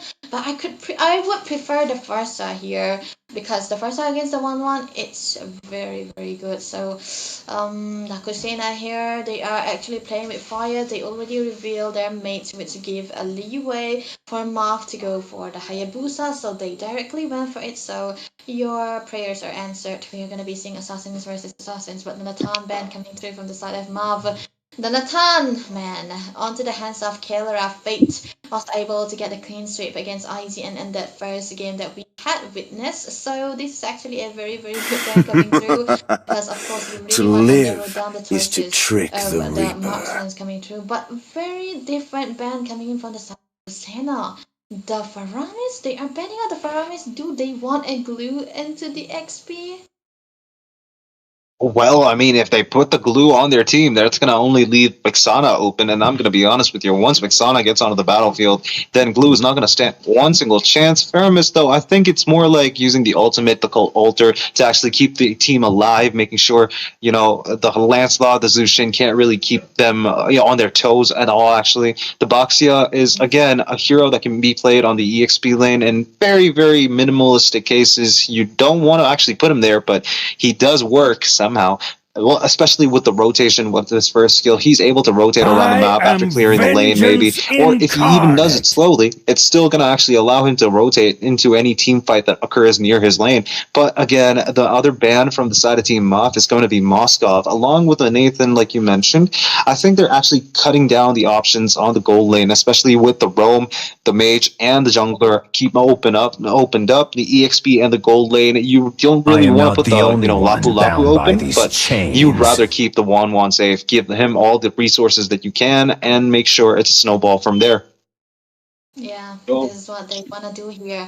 I feel like the Granger is still out for grabs for the side of Daku Sena, and it's weird enough, Daku Sena are the one banning away the followers when they could have played the followers into the XP against 1-1 also, but still, this is MAAF first picks now because this is the second part of the draft and you do not really want to give away the followers, which is understandable here at this point. But then again, Dakusena are actually forced to pick up the grandeur here, or they do not want to fall into the trap that's set by MAAF, not pick up the grandeur, pick up any different hero that can be that can lean easily against the 1-1. The Leslie comes to mind, but I think that the Leslie can work. It only works into the hands of Sacred Shrine Man, so I haven't seen any other Leslie than that, but they Oh, out of MAAF. the Kimmy, though, it's a surprising mid lane pick. I'll be very honest with you. Keeping Lancelot and Gatot Kacha on their toes against the front line, Baxia especially, that's a very good strategy.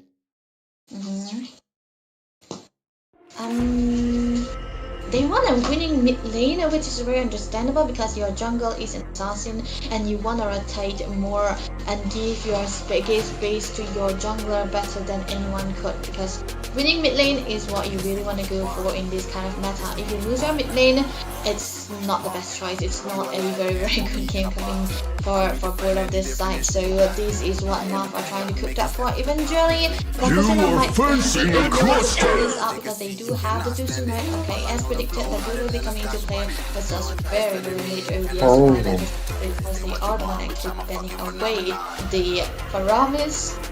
But yeah, this is actually Magic is my life. Here. The grandeur, okay, they opted to go for Harriet's against the Bruce. Okay. I don't hate this. I like it better than the grandeur. I'll be fair with you. The 1-1 against the Harriet. Harriet can always put up the Vengeance as a battle spell and make sure the 1-1 doesn't actually one-tap him with a crossbow tang, especially. Well, even then, Harriet is a good pick against Hayabusa. Keeps the shield alive, makes sure that he doesn't die pretty easily. He can either take the Vengeance or the Aegis. Both of these spells will help you pretty well with the Harriet. But the glue is something that I want to talk about. That dude, like you predicted, is going to be a threat, especially when he uses split. He does actually give more targets for lifesteal heroes to actually, no, not lifesteal, spell vamp heroes to actually, regen off of. So Lapu Lapu could keep blue in check until the mid game, and then from there we have to see what happens. That's what's going to be happening because both of these teams are very ready to try to go for this first match as of now, and we are seeing their composition all up on front. The Lancelot and the Hayabusa, one of these jungles, are very good in whatever they are doing, but they're gonna be needing that early game snowball. The first hurdle is gonna be very important, especially now that MAAF have a mid game kind of marksman. They're gonna be needing that extra damage coming out from the Kimmy, so the early game is definitely gonna be important. They're gonna be lacking a little bit of the crowd control, which Daku Sena have in check, but we'll see what we get on game number 1. Oh, guys, we're in the land of Dawn, Debbie, and I'm going to be straightforward with you. There's much of a skirmish happening in the mid side, but now all of a sudden we've got this dilemma. Is Kimmy going to out-damage everyone from the side of Team Daku Sena early on, making sure that they don't have any opportunities to make any plays? The Gatot Kacha was actually in a tough situation just now, but I think it's not going to be that hard. He might be able to escape from that situation. However, the Zushin might actually not be able to save him if at all there's any, gank from the jungler, but that's not going to be happening, I think, because he's directly gone to the, what do you call it, the horned lizard from his side of the jungle. I think that's more of a good, egotistic play. Not egotistic, egotist. Is that what it's called? Definitely, because it still works, because even you have a good clearance, a good start, you really want to go for the triangle rotation so as to deny that that's a gold crab up on top lane. But the thing is, both of the jungles are actually mirroring each other on top lane. all the Purify has been wasted. 1-1 got the good trade from that one. Hayabusa, though, gets the Little Wonder, but in the top lane, we see that Lancelot has marked himself onto the 1-1. PYZ is going to go down. First blood for Lancelot, allowing Harriet to get that assist, and also a bunch of gold from the minions, and denying that from 1-1's perspective. He is actually going to struggle a little bit more now because Harriet's first skill is going to do too much damage, and he can't actually, deal with it. Yeah, one thing that's actually very good for the side of Daku Sena is that Lemon have 1 kill onto PYG, and this is something that you really want to give your goal laner a little bit of a goal advantage on top of that. So definitely something that Daku Sena can work around with, but the mid lane is a power of pokes. There's a lot of poking games coming through from both of these mages here into the mid side. The first turtle is going to be up in less than 10 seconds, and both of these teams are so very ready. Look at that saddle though.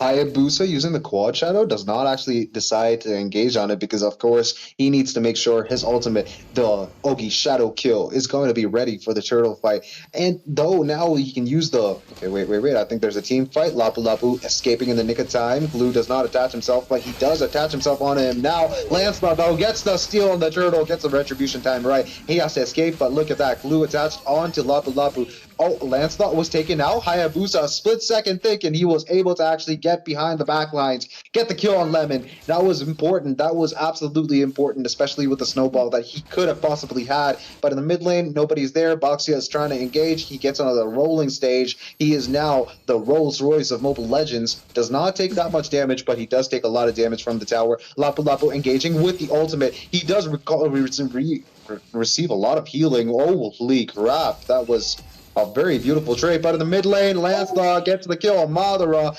Lemon is squeezing out Madara's lemons.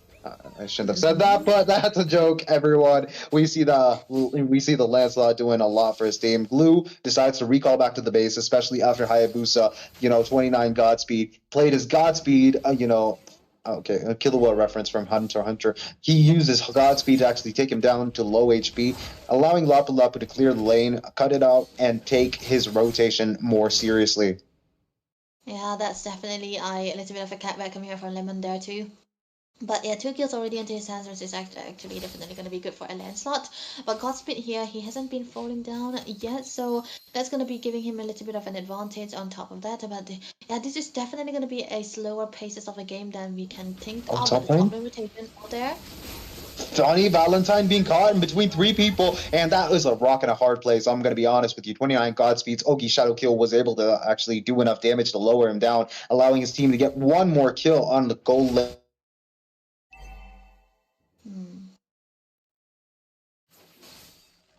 I mean, the turtle is definitely going to be up in another 5 seconds here again, but the focus is onto the bottom lane here. Your mom might actually be in trouble, but the bravest fighter will be used, trying to get him away from the safe zone to the safe zone. But Madara here caught in a bad position, trying to get stuck onto those glues. Important stuff, but look at that, it's a little bit of a miss from Jazz here. That's not landing out the stuffy stuff here to be able to ult here, but look at the mount coming in from Madara onto Madara. That's a lot of damage done, but Lemon will be the one securing that turtle, and there's a Mind Force being used. Madara in trouble again, taken very low. Funny Valentine will be able to secure that kill, but onto the backlines. Your mom trying to get onto the backlines as well, but he does deal a lot of damage, and Jazz will be the one compensated for that turtle. And that's gonna be a 1-to-1 trade. 2-to-1 trade into the hands of Daku Sena and MAAF. They're trying to get away, they're trying to find their spacing, they're trying to get the momentum right for both of them, but how can they? They are so equal in goal and kills as well. There's nothing that they can do that can gain them that momentum back. But PYZ onto the top lane, just have to be playing it safe, but Lemon might be a little bit of in a pickle onto the bottom lane here. Again, there's a Mind Force will be pop, but Peekaboo Predator will be falling down. The Crosswolf tank is activated by PYZ, getting 1 kill. Madara also in trouble, but the Turtles Presence is there to help him survive. Funny Valentine again in trouble, taken down. PYZ with the 2 kills onto his hands, and the AOZ will be used defensively. A lot of damage already coming on from MAAF, and they should be able to get that first turret onto the top lane.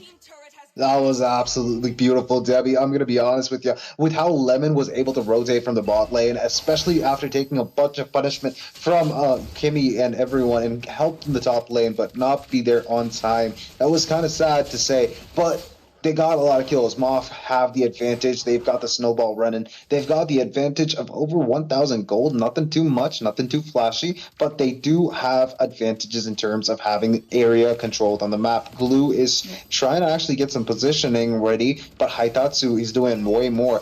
Harriet has to use his man force to actually keep up on the wave clear, make sure that nobody's actually going to take the tower down, at least not yet, but the second turtle of the match. The third turtle of the match is spawning in. Lancelot himself has gotten 2 retribution secures on 2 turtles, separate ones that actually allowed them to keep up with Team MAAF's, formality. Oh, dude, no, I'm so sorry. I actually missed that. But Hayabusa off map, off camera, got a kill. Well, sorry, Lancelot got a kill on Hayabusa off camera, and now Team Daku Sena are trying to get the turtle down low so that the Lancelot could be there on time and get the turtle without much of a problem from Team MAAF. Yeah, they should give away. MAAF have to give it away because they do not have their jungle onto the vicinity as well, and the only compensation that they could take is give PYZ that bottom lane tower, and they will be able to do so too here. But then again, Daku Sena will actually focus onto the top lane, but there is your mom soul soldier here against 4 people trying to defend that. He might eventually be able to do so, so that's gonna be just 1 turtle that Daku Sena has to take away. And MAAF are so very disciplined in the way they are playing, on the way they are trading out all those objectives. But oh, PYZ, look at him.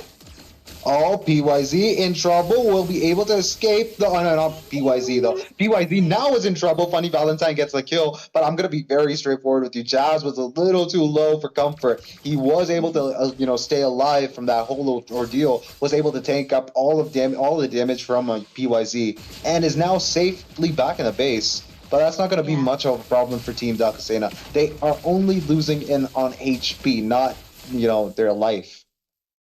One thing that's very different is that Senju here onto the Kimi is opting to go for that Blood's Wings very early on, not so much, but mid lane Madara getting a little bit bullied, but he's still gonna be fine because he's one of the tankier members here. But still, talking about the builds here, the 1-1 is still lacking up all those damage, so he wasn't able to take down Jess, but maybe there might be something mid lane. Oh, there comes the Hayabusa using the Ogi Shadow kill. Gets the kill on Lemon. That's revenge, sir. Best cold, I'm gonna be honest with you. PYZ pushing the mid lane tier 1, allows a lot of vision and a lot of zoning happening now. Look at Gata Kacha almost landing the AOG perfectly. Okay, Jazz gets the kill on Kimmy, and that will be a straightforward... Okay, Jazz might actually be in trouble. Gata Kacha, although he will be targeted by Crossbow of Tang, but that will only be 1 target. Madara going in on Jazz without much of a thought, actually. But look at that. The stun lands perfectly on Zushin. Sorry, yeah, and then the flicker play and stalls him right on time for Lancelot to get the kill. Lemon has defeated your mom. But that's a peekaboo predator. We're talking about so much well-versed on the Kadita, I would say. But after the Zusin is well able to perform with the outplay that he did, your mom wasn't able to find that kill that he was looking for. Unfortunate for him, he does not have the flicker to try to chase Peekaboo Predator, but that's gonna be a little bit of a trade out there. Jess still not falling down with those low HPs, and I know that PYZ was onto the hunt for the glue, but he wasn't able to do so because this is a very, very tanky glue. That's not enough. He does not have enough damage to kill him. He needs at least 2 more items onto his hands, and he will be able to get the Crossbow of Tang's damage onto the side of Daku Sena. And now the Lord is already up and board of these jungles fighting here. Okay. Oh, and I see that Lancelot actually got the blue buff without much of a problem. Surprise, surprise, he didn't even have to use the retribution. Yeah. So this is gonna be the Lord that they are gonna be trying to force on, and I think the Hayabusa here, Godspeed was able to do a very, very good job trying to drone out, but AOG connects, and the taunt is on Hayabusa. He uses the Yogi Shadow kill. A clutch steal from Harriet. Lemon is now targeted by PYZ. He will be taken out. Predator. Okay, Predator will be taken out. That's a maniac.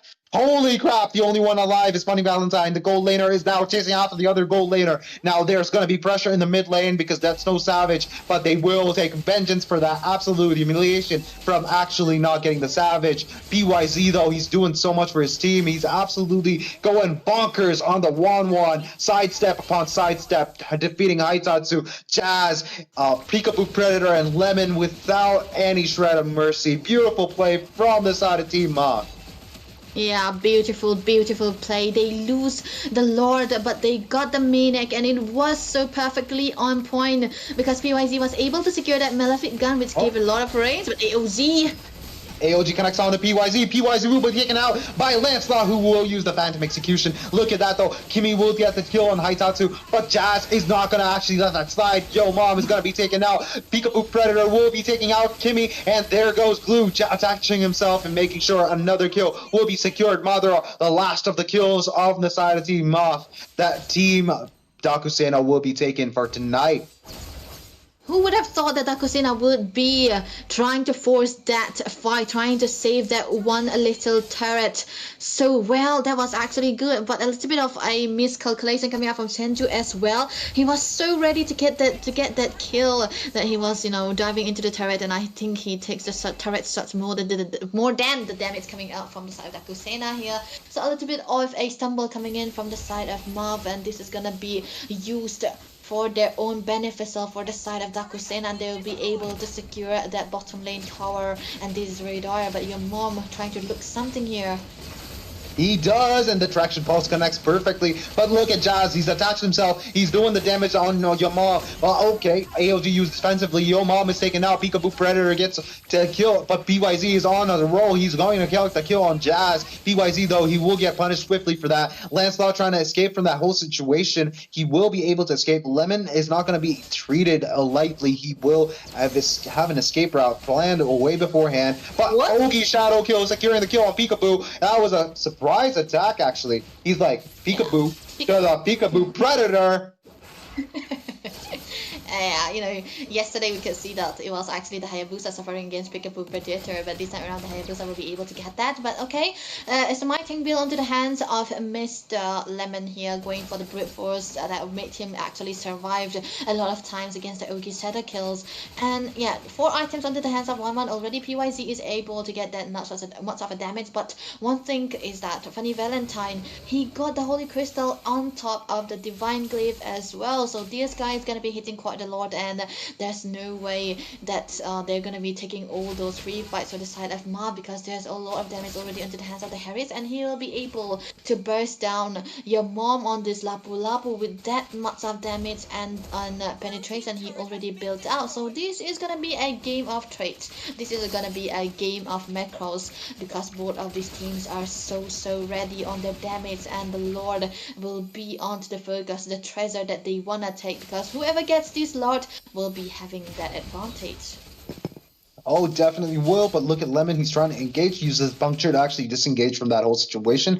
But one thing that I want to mention, though, the tower that Team Daku Sena actually defended with their life is now taken out by minions. That is the most disrespectful thing that I could have actually seen all day. Look at Zushin, though. He's trying to get the vision onto the enemies. MAAF can't actually engage on them just yet because they don't know where the enemies are. Haitatsu and Peekaboo are on the map. They have vision on them, but the others are absolutely nowhere to be seen. Look at Haitatsu getting all the damage from 1-1, but PYZ is going to play it slow.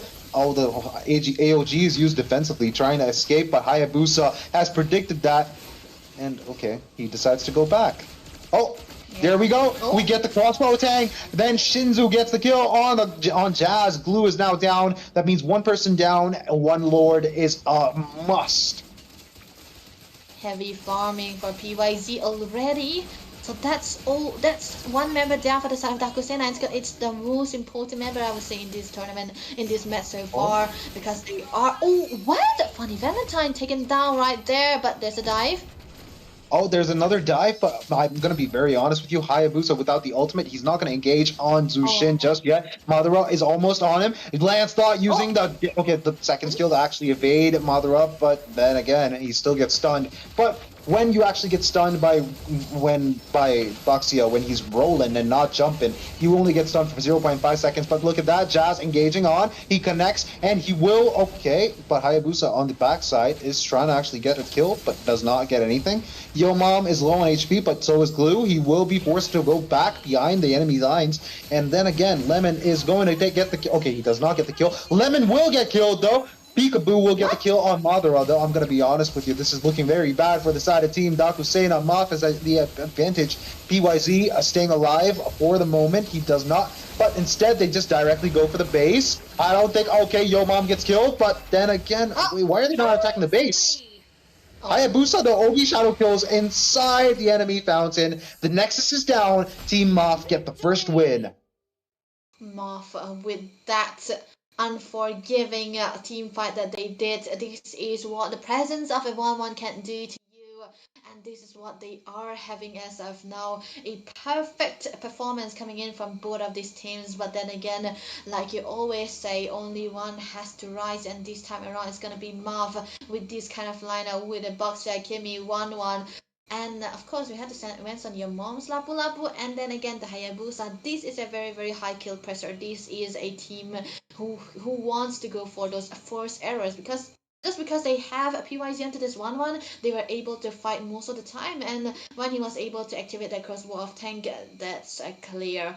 They clear everything. That one thing's also noticeable is that Funny Valentine, he got the damage, he got kills already too, but there wasn't any kind of spacing or a momentum for him to get that space free attacks, which kind of put him in a back foot most of the time. And that's a different case scenario for PYZ. He have a lot of frontliners, he have all those setters, and he was able to get those crossbow of tanks on those important situations, and that dealt a lot of damage already onto his hands, 29%, which is a very, very good for a good laner like this.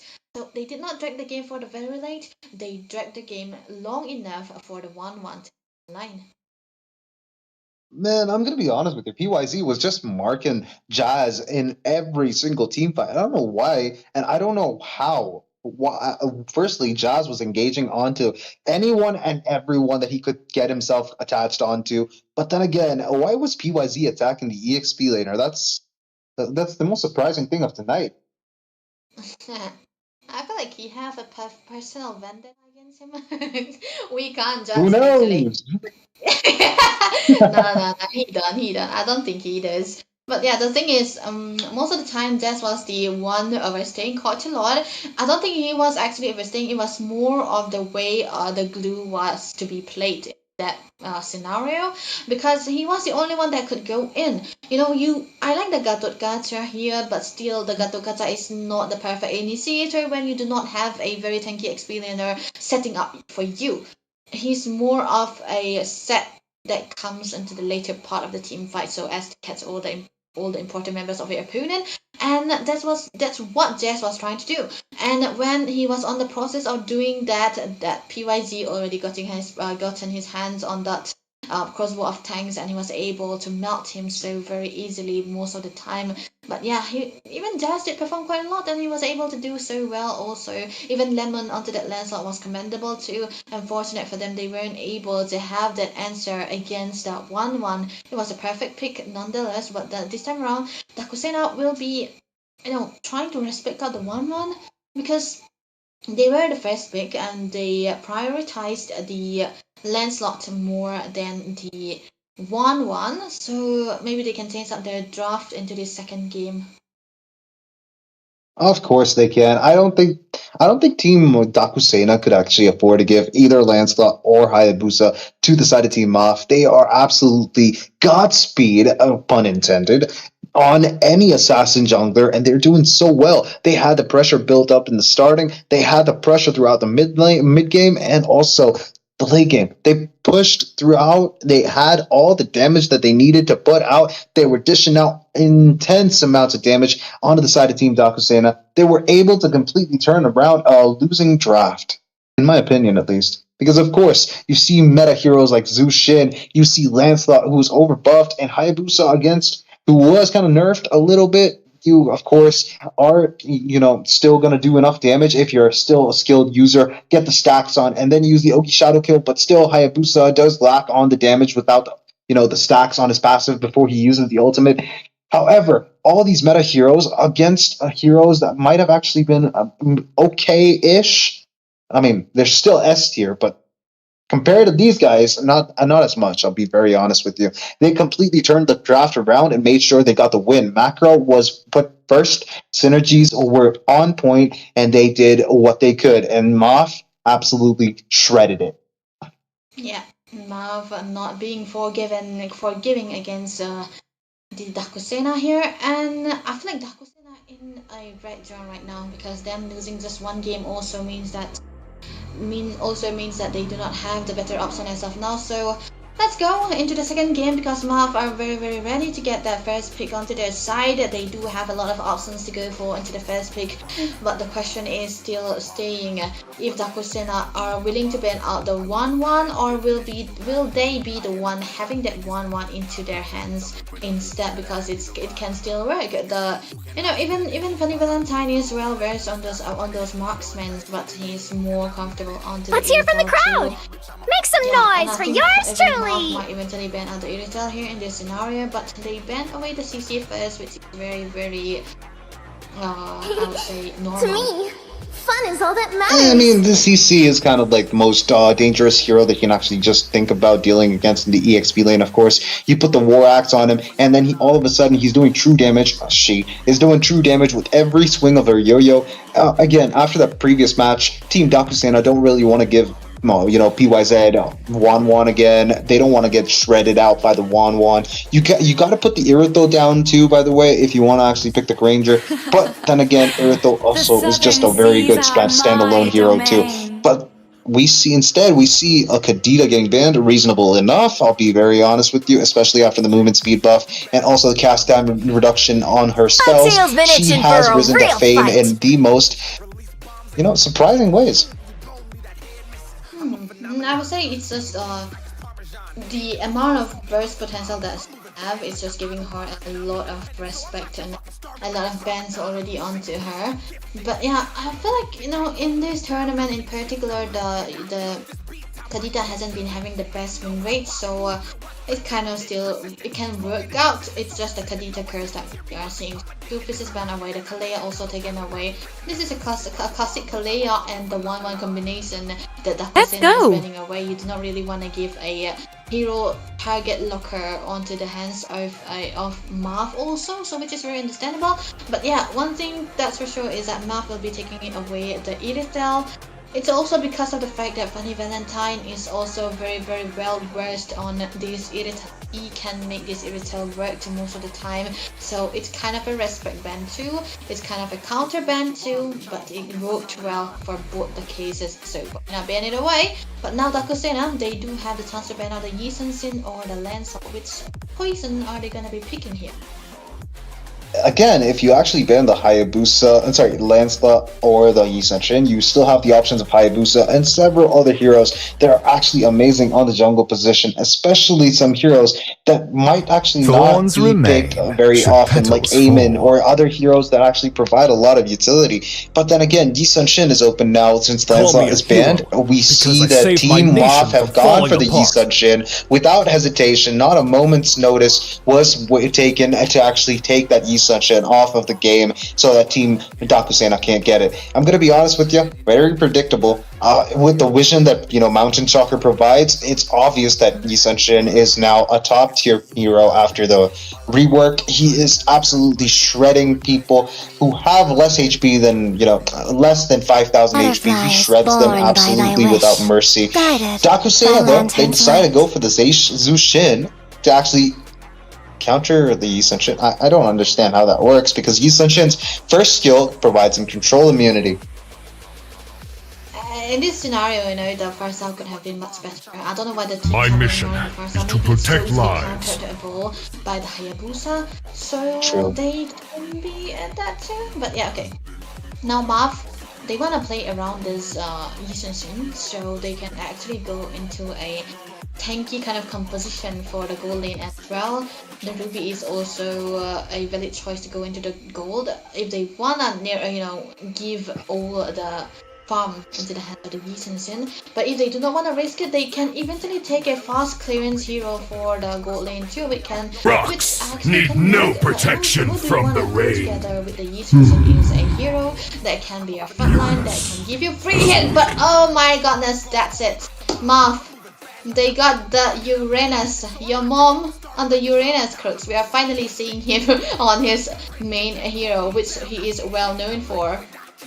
I am not going to say the name of the hero and the name of the player in one sentence together. This is not going to sound, it's not going to sound safe for work, guys. So I'm just going to be referring to him as Yo Mom. That's it. I'm going to be straightforward with you. The Uranus and the Boxia, absolutely crazy. Not allowing Daku Sena to have the Boxia means that Uranus is going to feel free to do whatever he wants. The 40% reduction on regen effects with the Life Bane items, it's going to be a little bit of a problem for Uranus, but not as big as a problem if Boxia is on the enemy team. Beautiful setup from the side of Team MAAF. Now they have the mid laner and gold laner options open, and they go for the Carmilla ban while Daku Sena go for the Ruby ban. A Ruby being an S tier EXP laner is kind of a confusing ban, especially knowing the fact that EXP has already been picked.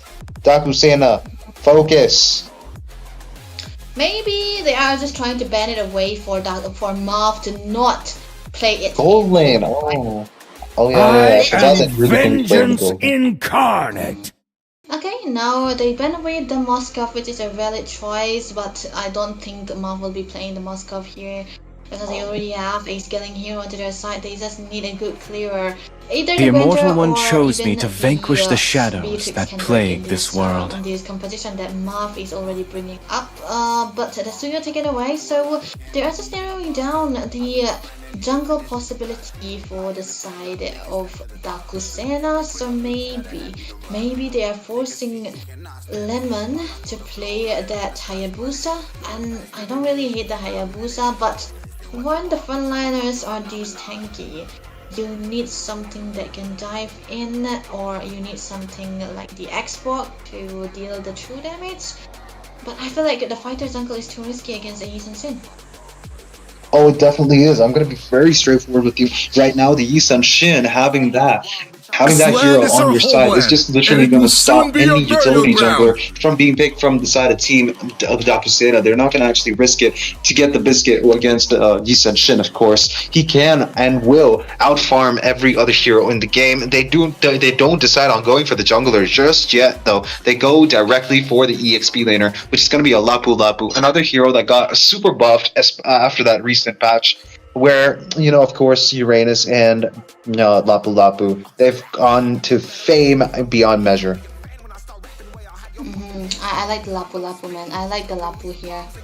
Because of the set potential that he have, and the way that he will be able to find the backlines most of the time, and against the Yi Sin too. But the thing is, the Yi Sin is more of a hero that can have the traces that give him immunity. But okay, there we go. My mates that I've been calling experience the euphony of suffering. This is the Farsa, and as predicted, the Granger will be appearing here onto the hands of MAAF. A good clear onto the gold lane, but also into the mid lane. This is a fast-paced move. This is a very, very early game composition coming in from the side of MAAF from the center of the map, but also a late game security that they have right now with the Yi Sin as well as the Granger. This is well done. But the thing is, Daku Sena, they have their last attempt, the Natan. They want the Natan to farm up. They want to play for the Natan. So maybe this time around they're going to be picking a fighter into the jungle, which I don't really like. But then again, they might not eventually have any other options. But Hayabusa can still work because the first eye is already out there. So will he go for the Haya?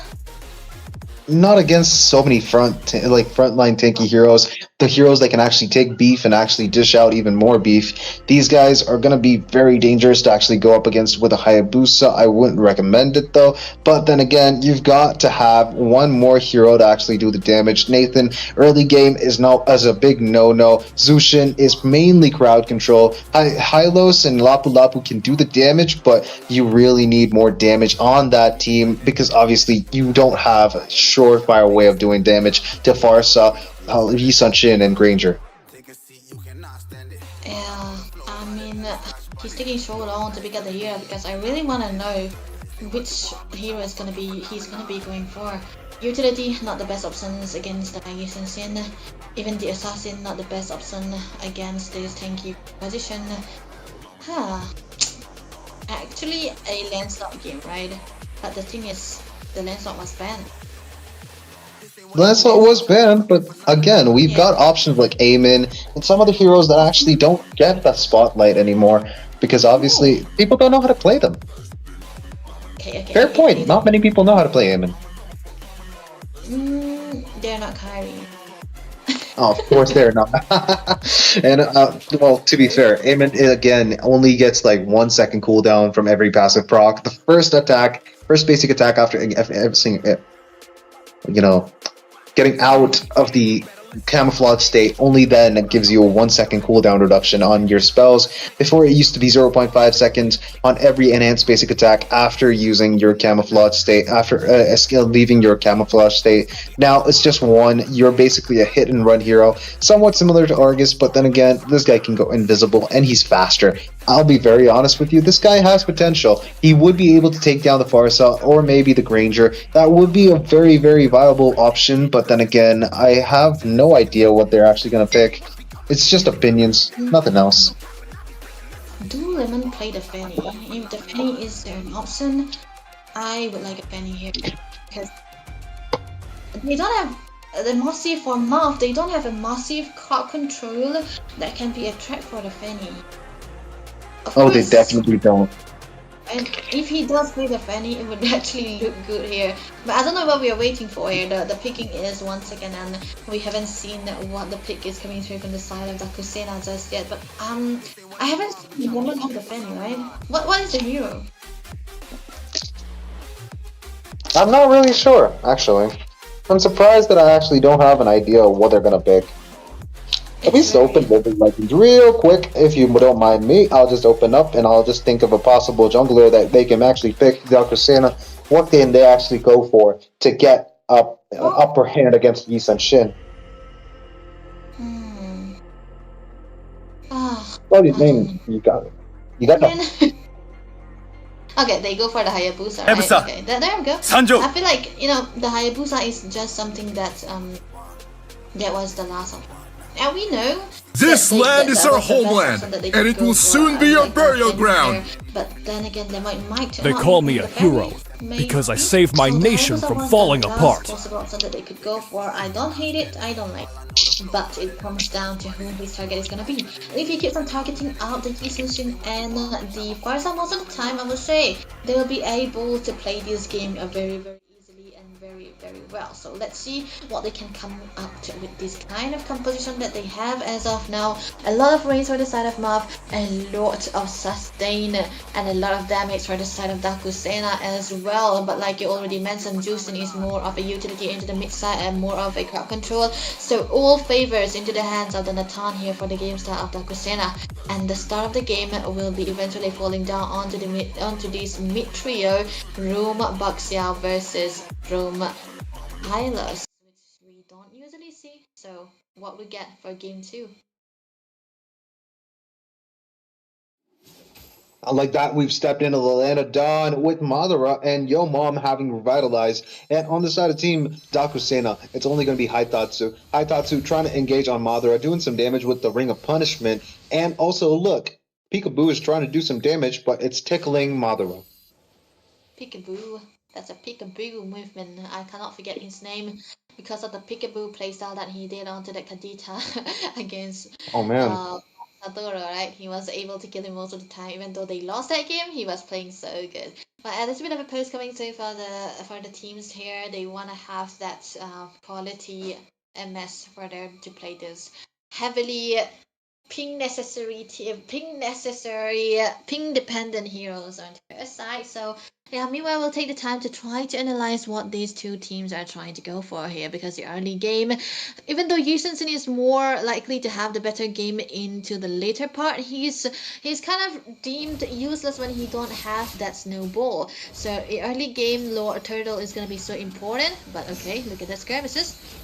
There's a team fight that's going on. Revitalize has been used. Hayabusa, Lemon trying to force his way into getting a kill, but instead it's going to be Haitatsu who's going to get punished for that, engaged onto the side of Team MAAF. MAAF was definitely not going to forgive them, unlike their name, of course. Very funny, guys. Very, very funny. You did not forgive them. You would not forgive them again. Madara just went straight for the enemy. Hayabusa, Lemon had no chance of escaping. Madara, merciless and destructive. Even though I would say a reference, this Madara, he's unforgiving. He's a villain here, so that's what he's doing right now, just trying to take down Lemon here very early on. This is gonna be giving the whole team, a little bit of an advantage here right now, and they are gonna be safe to try to take this turtle as well. But look at that. Oh, good God, the Mountain Shocker takes down Hylos. Haitatsu was absolutely starstruck with that stun of that. Nah, man, that's so that's kind of that's a villain move coming out from Madara, getting all the kills as well, but that's gonna be a steal coming through. Okay, bravest fighter Jazz trying to look for something here, but Senzu will be able to flicker away. No level 4 just yet for this turtle, but they are readily trying to start it because they do have the ways, they have the retribution. No people in the vicinity, but PYG will be traded down to the top lane, and that's gonna be the only compensation that they are looking for. But now your mom trying to get a look on something against Jazz here, but he will not be finding it, but they're going to be trading out the life of their gold laner with that turtle. Oh, look at Hayabusa. Look at Lemon. Look at Lemon. Where is he standing? What is he planning on doing? He has the Oki Shadow kill. He has the Quad Shadow. Connects the Quad Shadow. Uses the Oki Shadow kill. No! No! Lemon just absolutely says nope and then destroys it. But look at the top side. Nathan was absolutely demolished by Feathered Airstrike. Dude, what absolute beauty! MAAF is absolutely dominating right now. Hylos using the Ring of Punishment, and that would be a pull-up from the Zushin. Barca escaping with a little bit of HP, but no, the Lantern Flare just absolutely demolishes any bit of an idea he has about escaping. Jazz now stun-locking Haitatsu. He is not able to escape. No, I mean Madara. Madara now will be taken out, but look at that. Hayabusa Lemon again taken out. 29 Godspeed is absolutely going bonkers on this game. Oh my god. This is what this is different for users in plays down, and especially MAAF in general. When your mom is on this Uranus, he does stuff like this that the opponent jungle does not have ways to farm. And I think Lemon did a little bit of a mistake right there when he was trying to cam for PYZ here. He did not have the shadow kill on time, was able to kill it benefits, but okay, Madara. Oh, that was a beautiful stun lock from the Farsa. I mean, not Farsa, of course. Madara, of course. It was just one stun. It was not a stun lock. That stun led away for Farsa to use the Feathered Airstrike and Granger to bring the artillery bullets, just destroying any idea of any escape that Nathan had. I'm going to be very honest with you. Funny Valentine is far behind right now, even though he got one kill. Look, I don't think there's going to be much of a problem. Next turtle is spawning in, though. Debbie, right now, the team that is actually having the advantage is, Team MAAF. They're not absolutely going to get destroyed anytime soon. Uranus trying to take up all the damage. Next turtle of the match, again, will be secured by 29 Godspeed. It's going good for the side of Team MAAF. It's very, very good for them. They have a lot of advantage. They have a lot of mid pressure. They have the controlled decent maps so fully. Oh, what? Jazz is angry, bro. Jazz is absolutely angry, but look at that Haitatsu. He's using the Ring of Punishment to actually punish someone, but that is absolutely, you know what, I'm joking. Nobody got punished there. The Ring of Punishment is just a Ring of Punishment for namesake. Ring of Punishment for namesake, it was because we can't find any footing for that too. But Lemon hasn't been able to farm so well, but what lane? Holy crap, dude. Oh, dude, Funny Valentine was able to escape from that narrowly, especially having that, entropy online, keeping it safe in a position where he can actually escape from any damage. I think Hayabusa is in the top lane trying to get the kill on PYZ, but Lemon does not find him at all. Playing safe is the best option. Oh, a lot of trades out here, but okay, Lemon, he's on the run.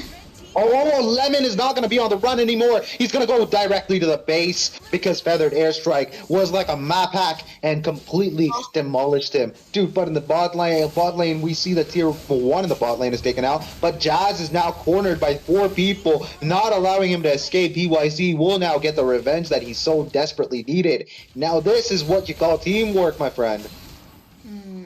Teamwork at the peak here for the team MAAF here right now. No full build onto the hands of Lemon here. Understandable because he was taken down 4 times under 6 minutes of this game, which is definitely not the best case you really want to go for. Even the Yi Sun Sin already got 4k gold into his hands.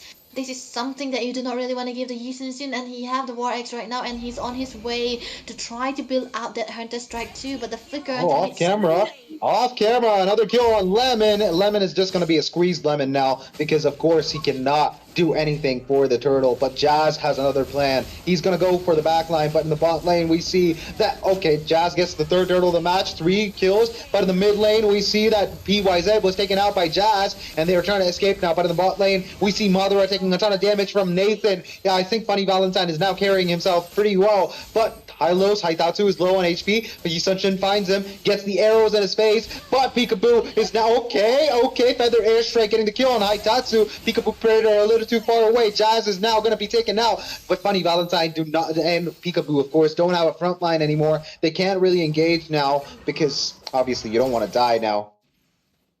Man, I don't know. I just feel so sad for Lemon here.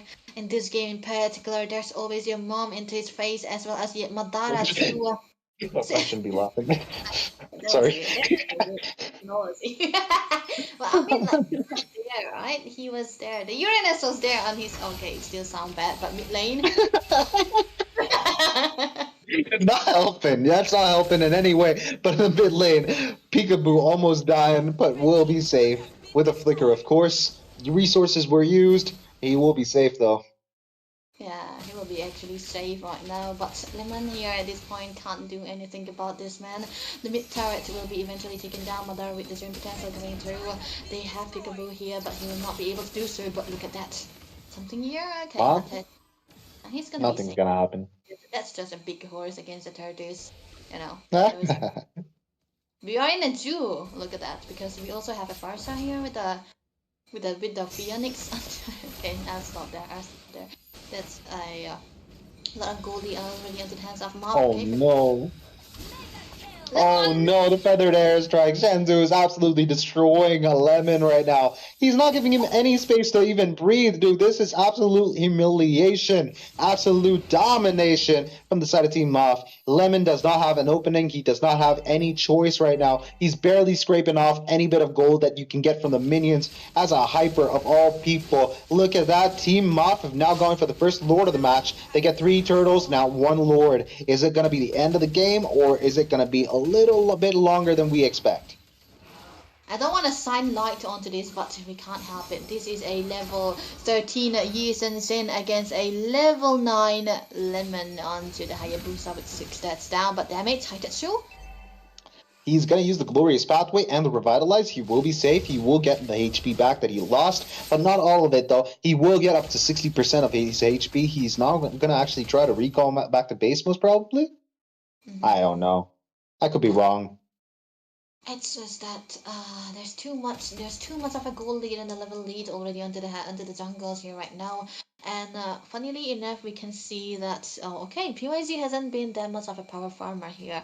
The damage that they get from the side of MAAF is actually mostly onto the hands of Sanju as well as Godspeed, and PYZ is resting as of now, but there's a reason gonna be used just trying to provide that necessary eye for the team here right now, but the top turret will be taken down with the help of the Lord by the side of MAAF. They're going to be focusing on him. Bot lane? Oh, the rose gold meteor allows Granger PYZ to stay alive, but look, Farsa is here again, and there goes Lemon back to the base again. But Yo Mom in the top side, we saw an off-camera kill, but we did not see it because it was off-camera. Haha. That's we need a bird's eye view here because there's a lot of fight going in. You trade it out to the bot lane, you wanna trade it out onto the top lane again for the airstrike just to zone away Mr. Funny Valentine there onto that Nathan. He isn't able to do anything, but he does have a lot of damage onto his hands, but that's not going to be enough because there's already a very, very well farmed Yi Sin, the Korean Appa here, onto the side of MAAF here, as well as Sanju. He is not going to be having the farm. He's not going to be having the spacing because these bombardment coming in from this feather airstrike is too much of a range, has too much of a range for him to handle an element, you know. In this scenario, the ninja is supposed to be the counter of the Farsa here, but he hasn't been able to do so because he went for the BOD first build. Madara though, eh? I mean, why would you do that? You're just...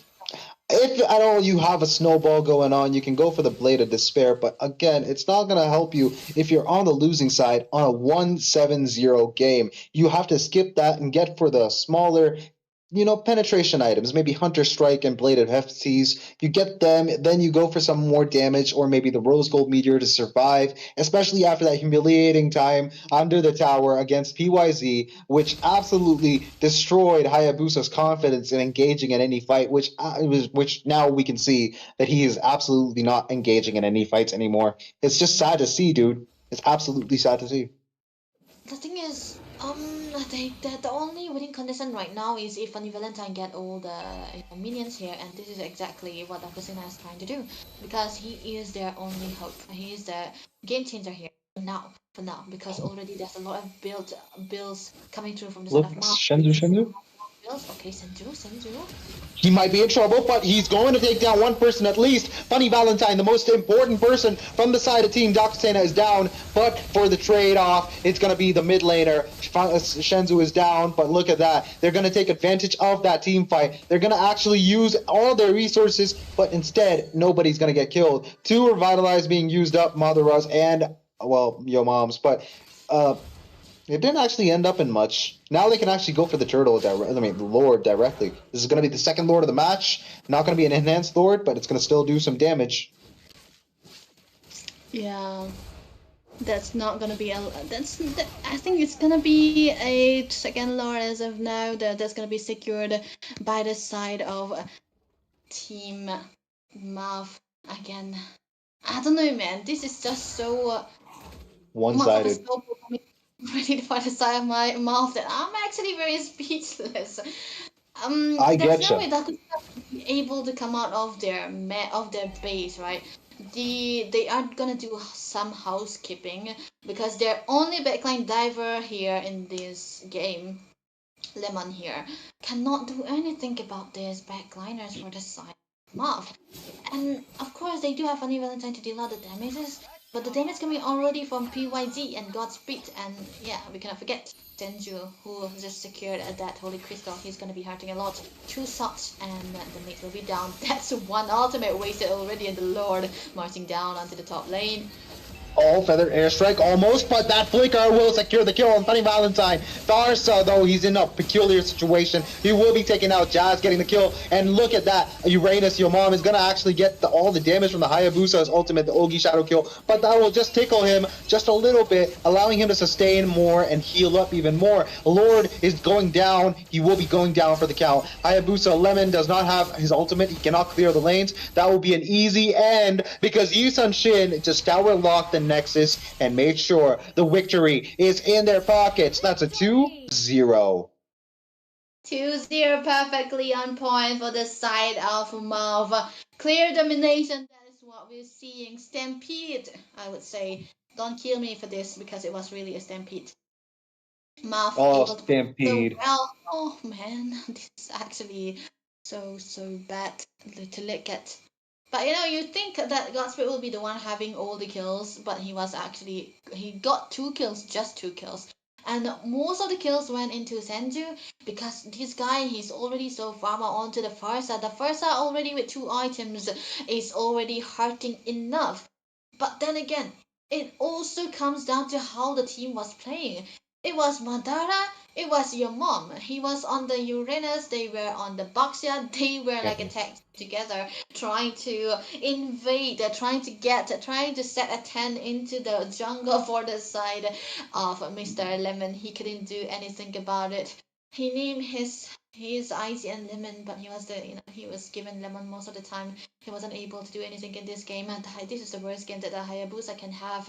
And this is also why I did not like the Hayabusa, but this is also why they had to pick up the Hayabusa, because there was no other options. MAAF actually forced out them to play the Hayabusa, and they knew what they were doing, and they were able to play it out so well. Oh my god, I can't say anything I actually disagree with you on that note, though. Hayabusa, sure, he's a good hero, but you could have had the Joy or the Aemon actually to completely take down the backline. Joy would have been a way better pick, I'll be very honest with you. I remembered that Joy was an actual pick. I totally skipped my mind before. But Joy was going to be a way better option against Yi Sun-shin, Alfarsa, and also Granger.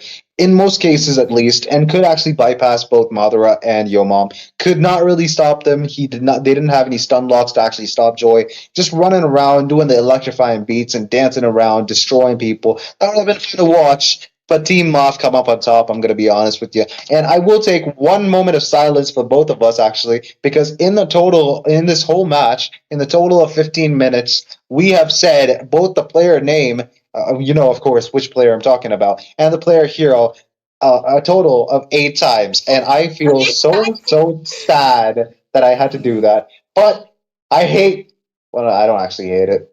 It's okay. It's a fun joke. It's a fun joke. It's a War Drum joke. When you are on War Drum, you're gonna have your mom. You're gonna have Uranus. What? It's like What? War Drum's slogan here at this point. Sorry guys, Oh, they're used no.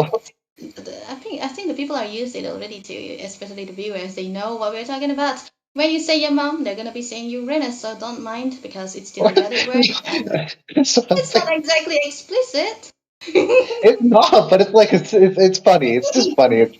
I'm sorry, my kindergarten brain just thinks it's very funny. Again, that was an amazing match. Am I right, Debbie? MAAF did their best, and they came up on top. Unforgiving and being a villain. I know this is MAAF right now, but yeah. We have won that game. There was a clean sweep, unfortunately. Daku Sena will be moving down to the very bottom. Down Johan even, so MAAF will be having 3 points. Okay, 3 points as of now. They will be rising alongside Sacred Shrine, but they will not be able to top the charge against IZN still. But yeah, ladies and gentlemen, we still have one more game. If you can see onto the bottom of the screen, that is LCF versus CRUX, meaning LCF versus a rebranded Tartarus, and we're gonna be seeing them into another best of 3 series. This is the last round of round robin, and this is gonna be finalizing who's gonna be going into the playoffs. So, ladies and gentlemen, stay tuned. Me and CRUX, we will be signing off. Welcome aboard Metro Zero. All souls must remain inside the train at all times. The terminal station is Evergarden Station. Zero is pulling in. Look alive. Gar 4. Clear. Car 5. Clear.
Zero is pulling in.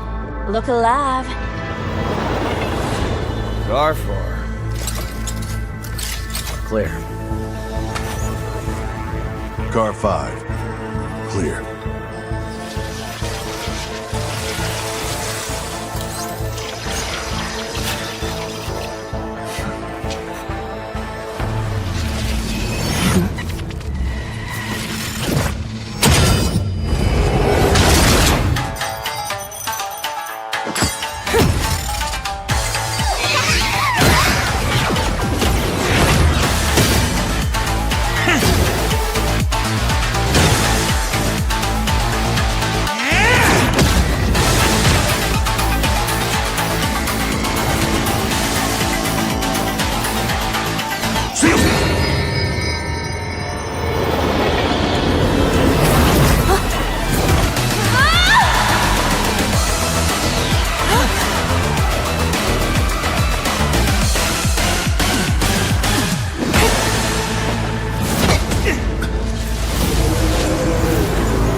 Next stop, Evergarden Station. Welcome aboard Metro Zero. All souls must remain inside the train at all times. The terminal station is Evergarden Station. Zero is pulling in. Look alive. Gar 4. Clear. Car 5. Clear.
Next stop, Evergarden Station.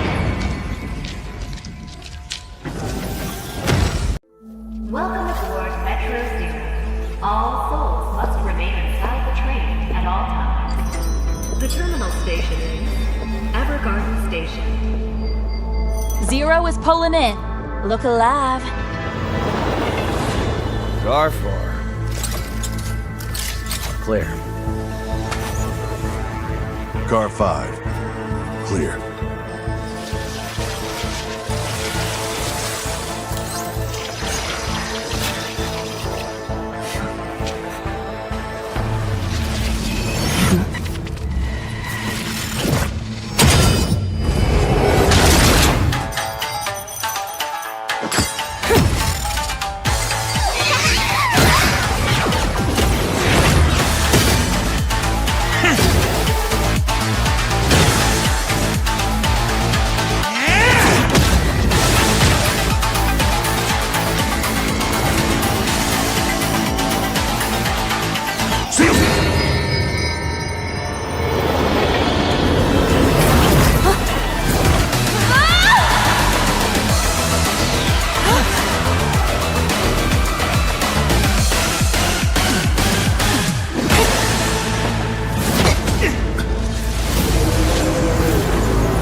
Next stop, Evergarden Station. Welcome aboard Metro Zero.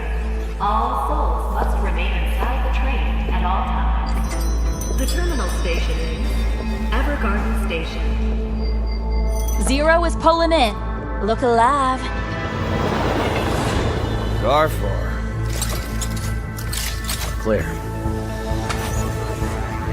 Car 5. Clear.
Next stop, Evergarden Station.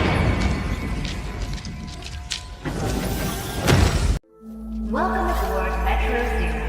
All souls must remain inside the train at all times. The terminal station is Evergarden Station. Zero is pulling in. Look alive. Car 4. Clear. Car 5. Clear.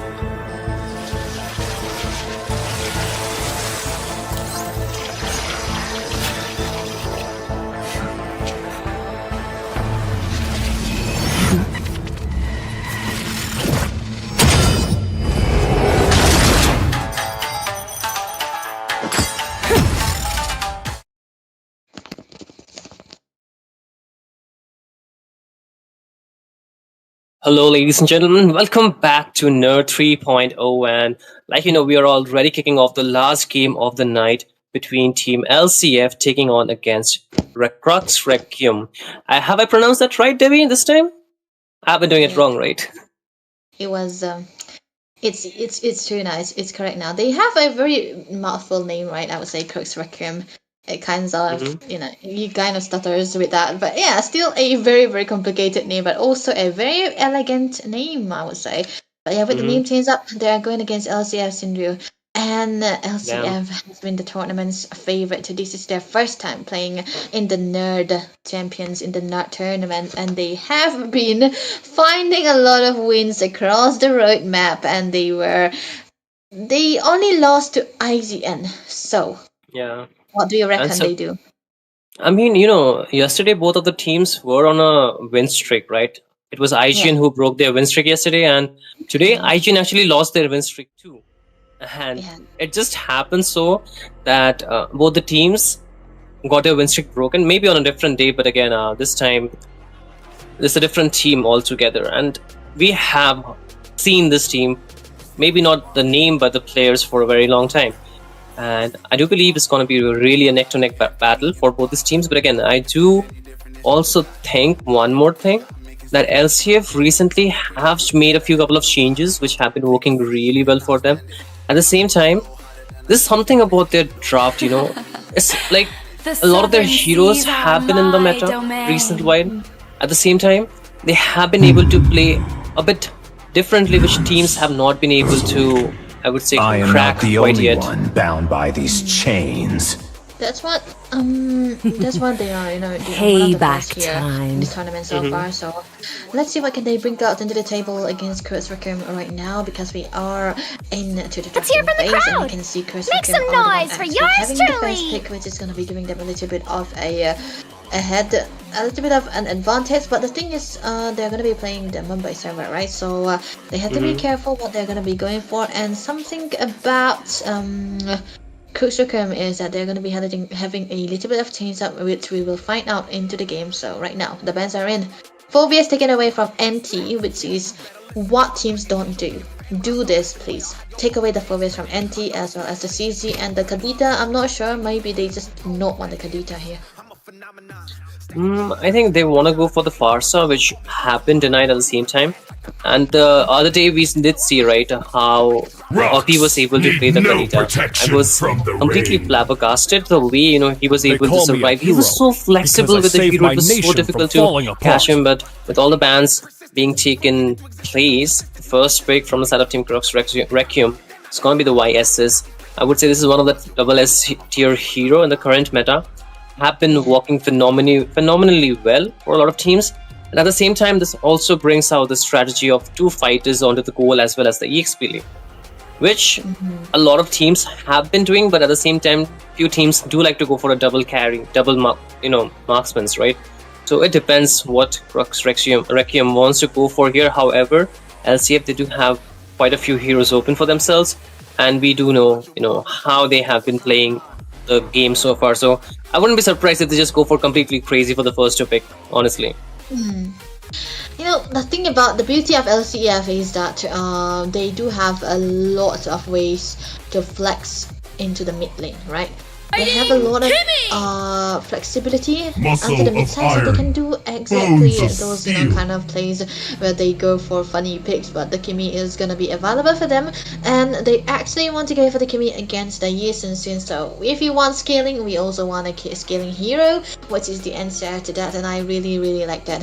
These kind of give a leeway for Saramin to go for something that he's more comfortable on. He loves going for the Hayabusa, but he also loves going for the utility, the fighters into the jungle too, and he might eventually be able to do that here right now. But CRUX with the picks onto the Badang here. They want the Badang as well as the Juicing onto their side, the Juicing against the Kimi. So there we go. But as mentioned, Hayabusa, these drafts are so fast, man. They know what they're doing here, both of these teams. Yeah, and I would say both Badang as well as the Garud Kacha are pretty much a comfort picks for both these teams, right? And also interestingly enough, that Garud Kacha can counter the YSS because he's able to deny him the space the YSS needs while he wants to go for that mount as well as the sword stance, right? When he's just trying to change the stance for dealing maximum damage. So the damage output kind of gets negated if you cannot just change your stance so fast at the same time. But again, another thing is like the YSS can really melt even the tanky heroes once it reaches that late game. So I do feel the damage output is just going to get increased as we move on to the level, the game from mid to late game.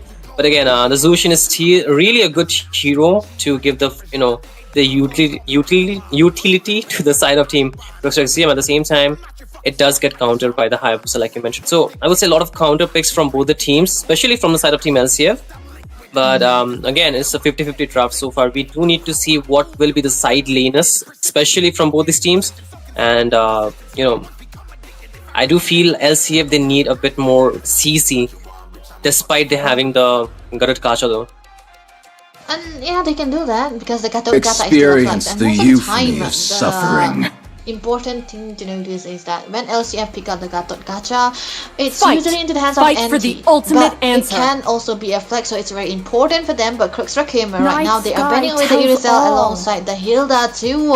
But LCF will be picking up the Esmeralda. Never mind, it's not gonna be into the hands of NT. The Gato Gacha, and it's gonna be into the hands of Rudius right now. So this is definitely a great setter for them as well, as a good damage choker. And I feel like the Esmeralda is also gonna do well against the Badang. Maybe they are trying to force away the Badang into the room, or maybe force them to go into the XP so that NT will be able to have a good time against him too. There are so many options, but CRUX right now, they do have to pick up their marksman Crisis. What can he go for here? If you go the Herod, it's not gonna be the best case scenario because there's already an Esmeralda, and they do have the ways to play the Granger, but they also ban it away. There's 27, one of his favorite hero in this current season.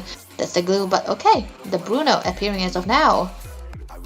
Yeah, the Bruno is pretty good at repositioning himself to kite away from the incoming damage from both this Garud Kacha and the Kimi at the same time. But again, this late game damage is something which is scary at the same time. And it does seem like you mentioned, Anti will go for his comfort pick for this current meta. He has been spamming this Esmeralda heck lot, I would say, recently that I've seen him. So I do think it has become his comfort pick, and it also works really well for his playstyle. He wants to play aggressive. He wants to go for the zoning. And also I do see two Kimi at the same time, which really looks good on the screen, but I would say like they need something else though. But what do you think about the glue though in this current draft? Do you think there's enough counter for this hero from the side of Team LCF? Nah, I don't think there is a counter just yet, but there's a possibility that the glue will be able to perform well, and I feel like they are setting up for the glue already because they pick away the Badang. And one kind of important thing to notice is also in this particular tournament for Not 3.0, the Badang has been more successful onto the drone position rather than the XP. And of course, you have to play well into the roam most of the time, so very understandable. But LCF, now that they have the 1-1. I don't think there's a direct counter for CRUX to go against the 1-1, but also like you asked, the glue is gonna be faring well against this composition coming up from LCF2, but it comes down to how well the micro is being played for both of these teams, so we can't actually predict. Yeah, but again, we will be moving for the first game in this third match of the night between CRUX Rexium taking the blue side and LCF taking the red side, and already a bit of poke damage being there from the side of LCF. But again, ladies and gentlemen, welcome to Nerd 3.0, presented to you by Moba Legends 5v5. And of course, this is going to be me, Shinryu, joining in the casting decks alongside Debbie, who will be bringing you the action live. But again, look at the top lane, Debbie. So much damage, and also the flicker being forced out of Crisis just first minute into the game. Oh yeah, that's a great forest coming in, and yeah, I was actually asking that the rumor is gonna be changing for the side of CRUX Requiem, and it's Puppy Shrek. This guy is a friend of Joseph, so this is definitely a change up from Kimmy. So yeah, there we go. We're gonna see how it's gonna be performing in this first game that he did right now. But a lot of poking already made by Abby here into the mid lane and into the bottom lane as well. There's a lot of 1v1 situation happening. Saramun rotating down. Sedo. Oh, there's going to be the shadow kill, but the damage would be enough. Yes, it is the first blood already being secured, but it seems like Anti is a bit too deep, but he will be able to get out, but it's not the same for Eden. He will get taken down, but again, the Mountain Shocker already being used, with a lot of damage being placed onto Papi Shrek, like you mentioned. It's going to be him being taken down for the first time in this tournament already. That's 3 kills reserved for the side of Team LCF, as they are looking pretty good to take down this turtle. There is no way, I think, CRUX Requiem can contest for this, except if they are, gonna go in, but that's not gonna happen. But again, it seems like the other way around, right? The Hayabusa goes in with the Retribution, will be able to steal away the purple buff, and there's the AOG onto the backline, but Search's Life is able to get out of that pretty easily with the dash he had, but a lot of action for the for the first turtle, right? Second minute of the game. Yeah, and this is gonna be giving a lot of weight speed for Moji. I'm not used to it. Saramun will be able to get those level 2 ahead, but Puppy Shrek right now in trouble again. Oh, too close, but is able to back out. But again, Eden pretty low on mana though. He's actually very low on mana right now, but okay, that's a bot man. But it's too much damage right up. He will get a kill onto him and Eden. That's the second time him being taken down. The flicker, I think it was on cooldown, or maybe it was available, but the damage being too much once again, right? But the top lane, it's looking pretty juicy. But again, you can see them being so active. LCF, they do not want this hero to just farm up. That's going to be the YESs, but again, the flicker being baited out from Crisis once again. The AOG under the turret, Rudius is still taking a damage, soaking it all, but look at the backline. There is the Esmeralda trying to just do the same, but Crisis gets the final hit. 4-man rotation down there, but again, it's a bit too overzealous, I would say, from LCF. They are winning, but they should not just overestimate. But Eden once again going away with the flicker, but not for too long. Moji Hay will get a kill onto him, and it seems like Eden's not having the best early game this time. Yeah, not the best early game. It's the worst early game that he have right now, and on a Juicen, Ray isn't gonna be really happy, but we cannot say anything about this at all because into the top lane, Puppy Shrek looking for something here. He's definitely looking for something, but the crossbow flank does not activate, and oh no, Dadagiri will not come this time. His Dadagiri has been stopped by the side of CRUX Rexium right now, but again, the second turtle is already up, and it seems like, again, a free turtle given to the side of Team LCF, and it's just looking glimmer and glimmer for those, contest for this neutral objective at this point. But again, it's going to be Anti going in, but we have to go for a pause at a very crucial time. I would say that fight had just begun, and instantly we hit the pause, but the early game is looking very devastating for the side of Team Requiem out here, Debbie. Oh yeah, that's actually very, very bad, man. Onto a hero like the Yi Sun-sin, you really wanna play it good until the early stages of this game, and especially when you are up against an assassin like the Hayabusa, you do not really want to give him the early game momentum, and they have the exact opposite.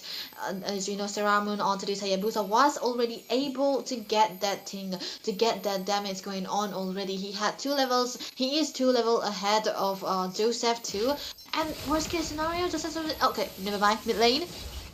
Mid lane once again, the fight has begun. The Hayabusa still trying to survive. The shadow kill has been used. Such is life gets taken down. Mojihe will be able to back out, but still, again, it's favoring the side of LCF, they are dishing out a lot of damage given the fact they have the 2k gold lead advantage and also the blessing of the turtle. And again, it seems like they are not stopping in their advances. They want to take more. They want to take it all from the side of Team CRUX. But again, you can see CRUX is in a bit of tight spot. Does not have the flicker. Will get taken down from the damage of Avi, and he has already scaling 4 kills onto him. And once again, CRUX Requiem, they are trying their best to hold their jungle together, but LCF will finally back out, but the top lane first tier turret will not be so fortunate. 3k goal lead already under the hands of LCF, and it's very early, under 5 minutes that they were already looking for this. And they are finding it. CRUX are in a very dire position, and the only way that they'll be able to have a little bit of a comeback is if they will be able to get this turtle again, which is highly unlikely. And Such Life is so behind onto this level 8 he have, and already a level 9 for Mozi here too. But oh, look at the damage! Indeed, look at the damage, Debbie, and it's just the shadow kill, right? And that too, that was getting transferred. He just, Moji Hey just have the hunter strike. There's not too many items, but again, Rudius goes in with the AOG, gets the taunt on the 2 members, but Papi Shrek will get taken down, and he's still trying to get that final hit onto Eden. They do not want this Zushin, which, a race favorite, to do anything in this game, and it seems like he's just getting shut down every time. But once again, LCF, they're still trying to go aggressive under the second tier, but finally they will be backing off since the fact, the turtle is up and they do not want to, waste any moment. This is not really a game where you're gonna be seeing CRUX become so losing so badly into the early stages, and the impact is still available, still so prominent right now. And Dadagiri onto this 1-1 is able to jump around already because he have the items that's required. He got the top lane turret, and this is gonna be another invade. This time around, 27 cannot do anything about this. That's 4 member into the jungle for the Yeeson, since Such Life is not having the time of his life at this point. Just level 9, which you do not want to have, but AOG onto the back line, but there's more damage from the Esmeralda, but it seems like Eden, this time too, being the member to be first be taken down. Rudius gets traded off for that kill. 1-for-1 trade so far, albeit on with low HP. Anti doing his best, doing the, feast onto the back line. But once again, Dadagiri was out there, but Papi Shrek being taken down under the turret. Level 11 Esmeralda against mere level 7 heroes is just a bit too criminal for sure. This is a felony committed by NT right there, I would say, because, oh man, what you're gonna be seeing is a pure domination coming out from the side of LCF. Just the first build, the War Axle into the hands of Such Life. 3k goal into comparison with the Hayabusa, which is who have already gotten the Hunter Strike as well as the War Axe. 5k goal he have. There's a lot of damage onto the bot lane. Oh, that's gonna be the glue being taken down first, and believe me or not, that's a tanky hero. But again, it seems like LCF, they're diving too deep under the turret. Rudius is gonna being taken down. Dadagiri trying to unlock his weaknesses so he can go for that crossbow tank, but still they have to back off. LCF, they got 2 trades and they do not want to, lose any member currently. The Lord is just 20 seconds away. But once again, Debbie, this YSS, he needs a lot of farm, and that's where it's being denied. Like you can see again, the purple buff being contested, and there's no way, the Hayabusa is gonna let him take it for free at this point. This is actually, I feel like this is a GG for CRUX Requiem. I don't think they will have a little bit of they have that opening to have that comeback that they want to look for, because onto a hero like the Yeeson Sin, you're going to be needing a lot of necessary farms, and they have been denied most of the time by LCF, and Mozi Hey onto this Hayabusa is already very farmed, and whenever he gets the shadow kills, he's able to get the damage, and then he trying to get that damage done onto Joseph, but he will not be able to catch him so far. But look at the taunts, look at the pokes. Yeah, the taunt and the post, the crossbow tank to this time on the back line, and I still don't pronounce it, but Crisis will be able to take a straight off. Dadagiri has been shut down. But, Debbie, how do we pronounce, 27's new name? You just, enlighten me, please, bro. so scary most of the time, but okay. You know, oh, okay, wait, look at that. Another AOZ onto the air, but it's just enough to drone away the members for the side of CRUX Requiem.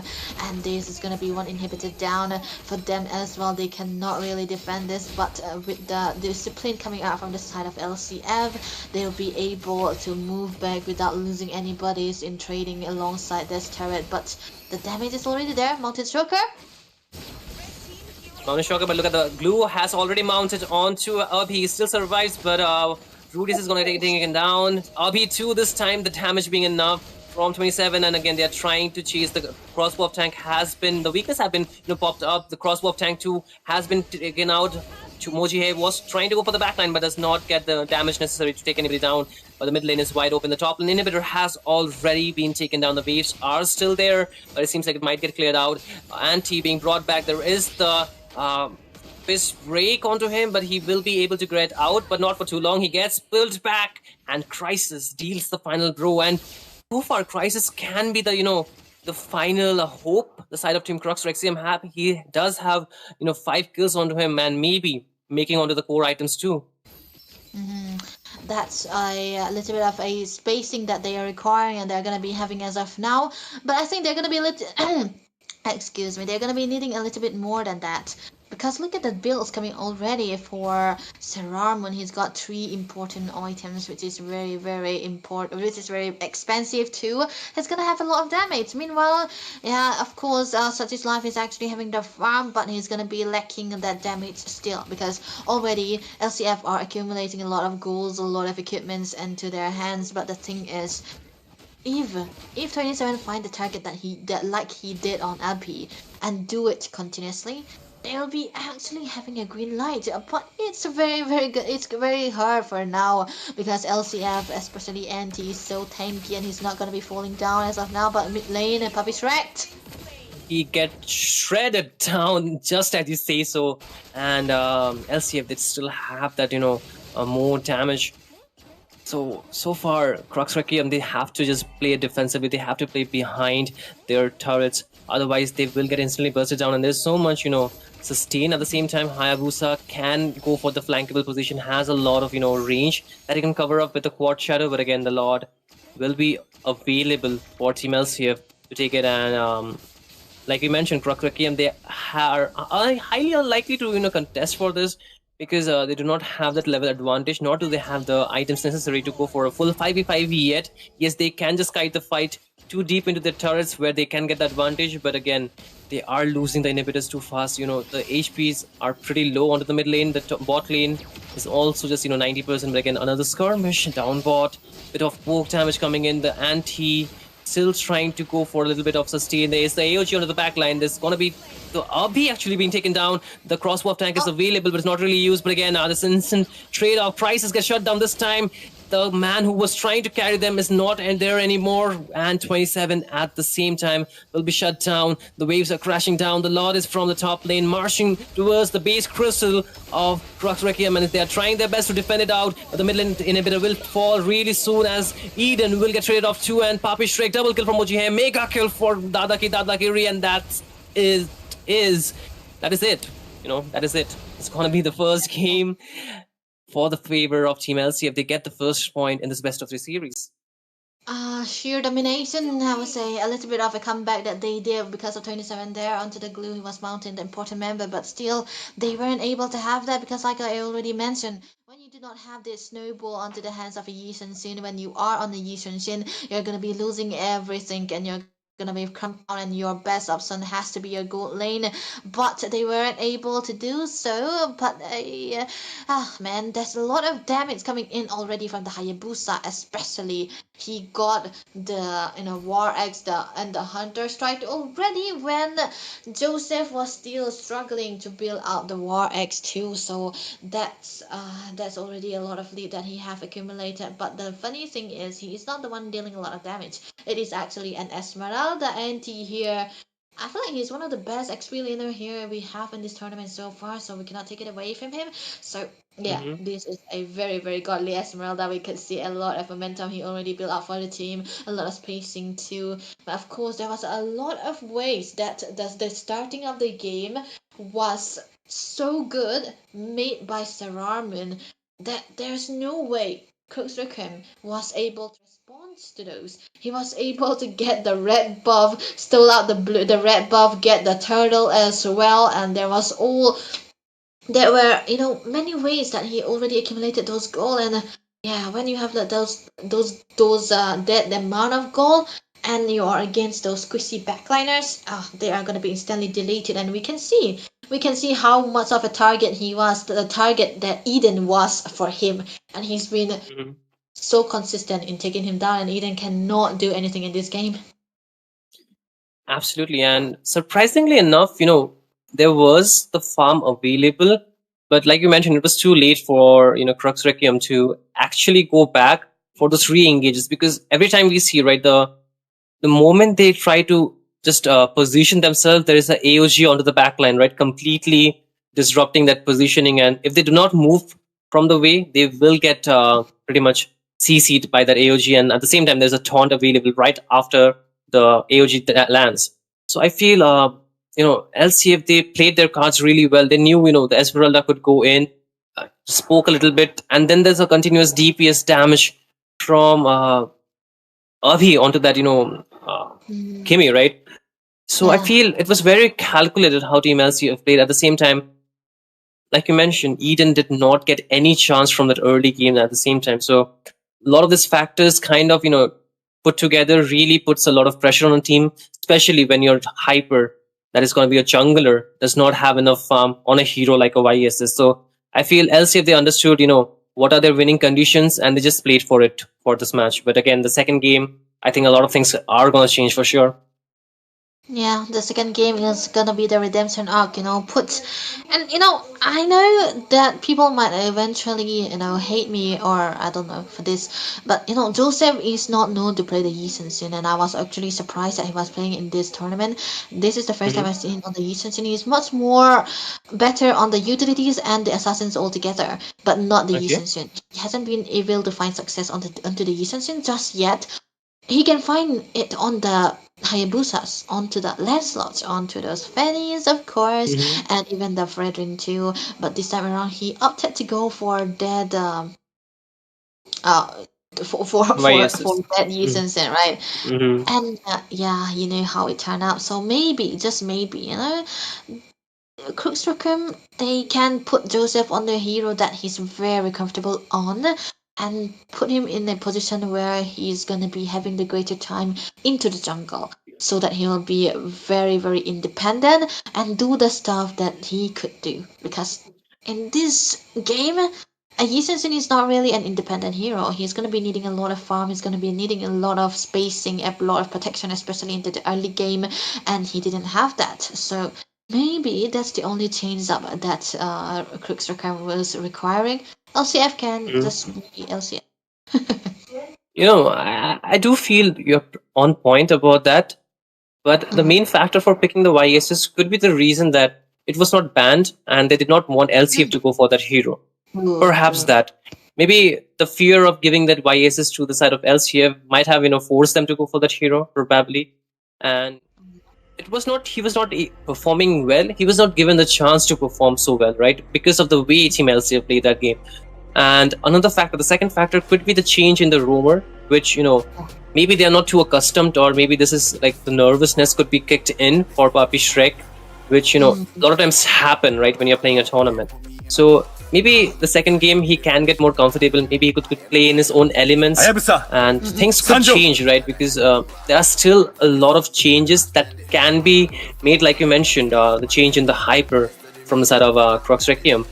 And these things, the small things, can really, boost the morals of the player, because if they are playing heroes where they are much more comfortable in, like you mentioned, they can perform a lot better, right? Yeah, this is go for comfort, stick to the way that you usually play, and give your jungle a bit of a breathing space. So this time around they might eventually be playing into the Bengal server, so they have that as an advantage. But the thing is, They call LCF me they a have the first hero pick. They because have a I lot of saved my heroes to take nation it, from especially falling for apart. Abhi and NT2. These two are the main sources, are the main that we can always talk about CRUX in need in no LCF. protection And from again, the rain. you know, it's a team game, so we have to give credits to all the players here right now. But the Hayabusa and the Boxer band, we were actually manifesting a little bit of a Hayabusa or an Assassins coming through into the hands of Joseph, but LCF also know that Hayabusa might actually get prioritized, so they have to ban it away. They want to ban it away before they Lancelot too. But this time around, CRUX Recurm, they take away the Yisun Sin, like you already mentioned, right? To the first game, it was more of a deny pick, right? So maybe this time they can ban away the Lancelot too. The Kalea is also out there, but these two teams are very weird, I'm telling you. Their combinations are so unpredictable most of the time, especially when there was a Kimi into their side, not the marksman Kimi, but when they had the rumor Kimi in this tournament, we Butterflies kind of had those born by weird thy picks, wish, but it actually guided. worked again. But with the change of into the rumor right now, we don't know what he's more comfortable on, so we're gonna be seeing here as of now into the second game. But then again, the Yisun Sin, no, not the Yisun Sin, the Jushin ban away, so they know what they're doing. I can no more glaze Zushin for Ray. I'm so sad, man. But again, this time, two heroes are gonna be open. That's gonna be the Khadija, I believe, and also the Farsa. So these two are really good when it comes to the mid control. But again, at the same time, the Lancelot too can be left open for this game, which I believe can work well for both the junglers, right? But the main factor is gonna be, like you mentioned, the rest of the players, right? That is especially Anti, Abhi from the side of Team LCF, and also Eden. Last game he could not perform. That's why the mid control was really narrowed down to them just being able to invade continuously. But with the Farsa being open and the Karita being banned, I think LCF are very good to go with this first pick for sure. And now that they ban away the Hayabusa, now it just means that Farsa was safe. But the Lancelot is still out there for a CRUX. Let's hear from the crowd! Maybe Make some there's a noise for possibility yours that they could truly! go for that, Muscle but of okay, iron, the CC was completely bones of forgotten, but steel. okay, no Lancelot from CRUX Recurm just yet. I know that they have Joseph onto the side. The Lancelot is still one of his assassins that he could pick it out, but he hasn't been able to pick out into the first phase. He completely ignored those heroes, so I'm not sure what they are going for, because we'll never know what they could get. But okay, Kaza, what? Rudia's on a pick up hero. He won the Kaza, not the Kalea, not the Cho. He went for the Kaza. Surprising indeed, but yeah, I mean, he's just stopping any assassins to come through from CRUX Recurm, right? They're pretty much trying to solve it before it even happens, right? Prevention is better than cure, so they're just preventing it before it could happen. Experience the euphony of suffering. LCF, they still have the chance to pick the Lancelot, but no, they will go for the Grandeur, which I think is a very staple pick, a very safe choice for Dadaka Dadagiri. Especially, if it's Error or Stark TZ, I'm not sure, but I think so. We do call Stark TZ Dada, right? So yeah, it's most probably Stark TZ. But again, the jungle is still a due. We have seen, Kaja jungles before, even in the professional tournaments. I wouldn't be too surprised if Joseph actually goes for this hero. Not Joseph, actually, Sarar Moon, right? Sarar Moon actually goes for this hero. So at the same time, Joseph still has to pick his jungle, such as Life does have a lot of options. He can still flex a Lancelot, which is a very good option. They do need somebody to mark the backline. Yes, they do have the Garud Taj for the Farsa, however, they need a bit more range, I would say. But yes, stealing away that Feather Airstrike along with the Divine Judgment could be a very good option for Eden. Yeah, Valentina is used to be one of his comfort heroes, so I think it's actually very valid to go for. Still, I don't like Valentina this very early, but like you mentioned, they can steal away the Divine Judgment as well as Feather Airstrike, so it can be still a solid choice. But now, these two teams, it's actually very funny, because for all the teams that has been participating in the Dark Tournament, they have been consistent on picking away the Lancelot or banning it away too. Except Johan, of course, these are the two teams that has been completely ignoring the land slot. So maybe they are in their own meta, or maybe they are trying to build. Lives. They are trying to go for their own comfort, like we already mentioned after the first game. So let's see what they can do here. The horse gonna be bent away, the high lows taken down for CRUX Requiem. They do not really want the pressure to be upped onto the backlines most of the time with the golden carpet. And again, Fredrin taken away. So like we already mentioned, Joseph is also most comfortable onto the Fredrin, onto the utilities and assassins altogether, which is rare too. But okay, now that the Fredrin is banned away, they can also ban away something that can choke them down. Okay, what is... Man, these two teams are so unpredictable, so I'm not sure what they're gonna be actually banning away. Marksman? No, not Marksman. Me?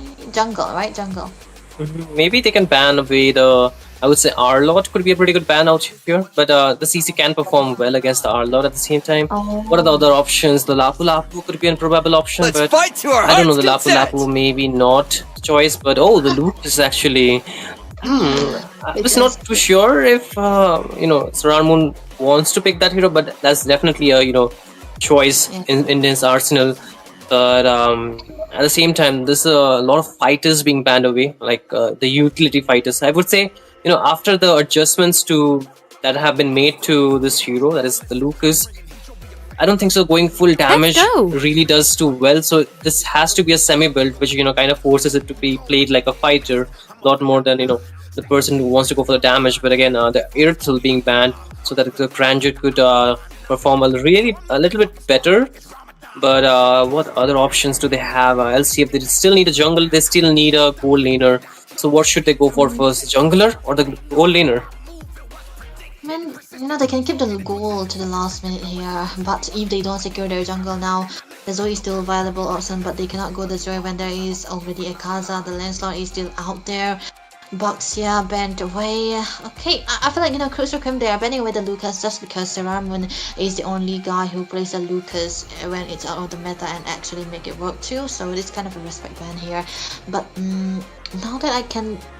I'm not sure what jungle they could go for here. They have to secure okay, they secure the marksman first. I feel, you know what, Debbie? I feel like Xbox can come through at any moment. I wouldn't be too surprised. Xbox, huh?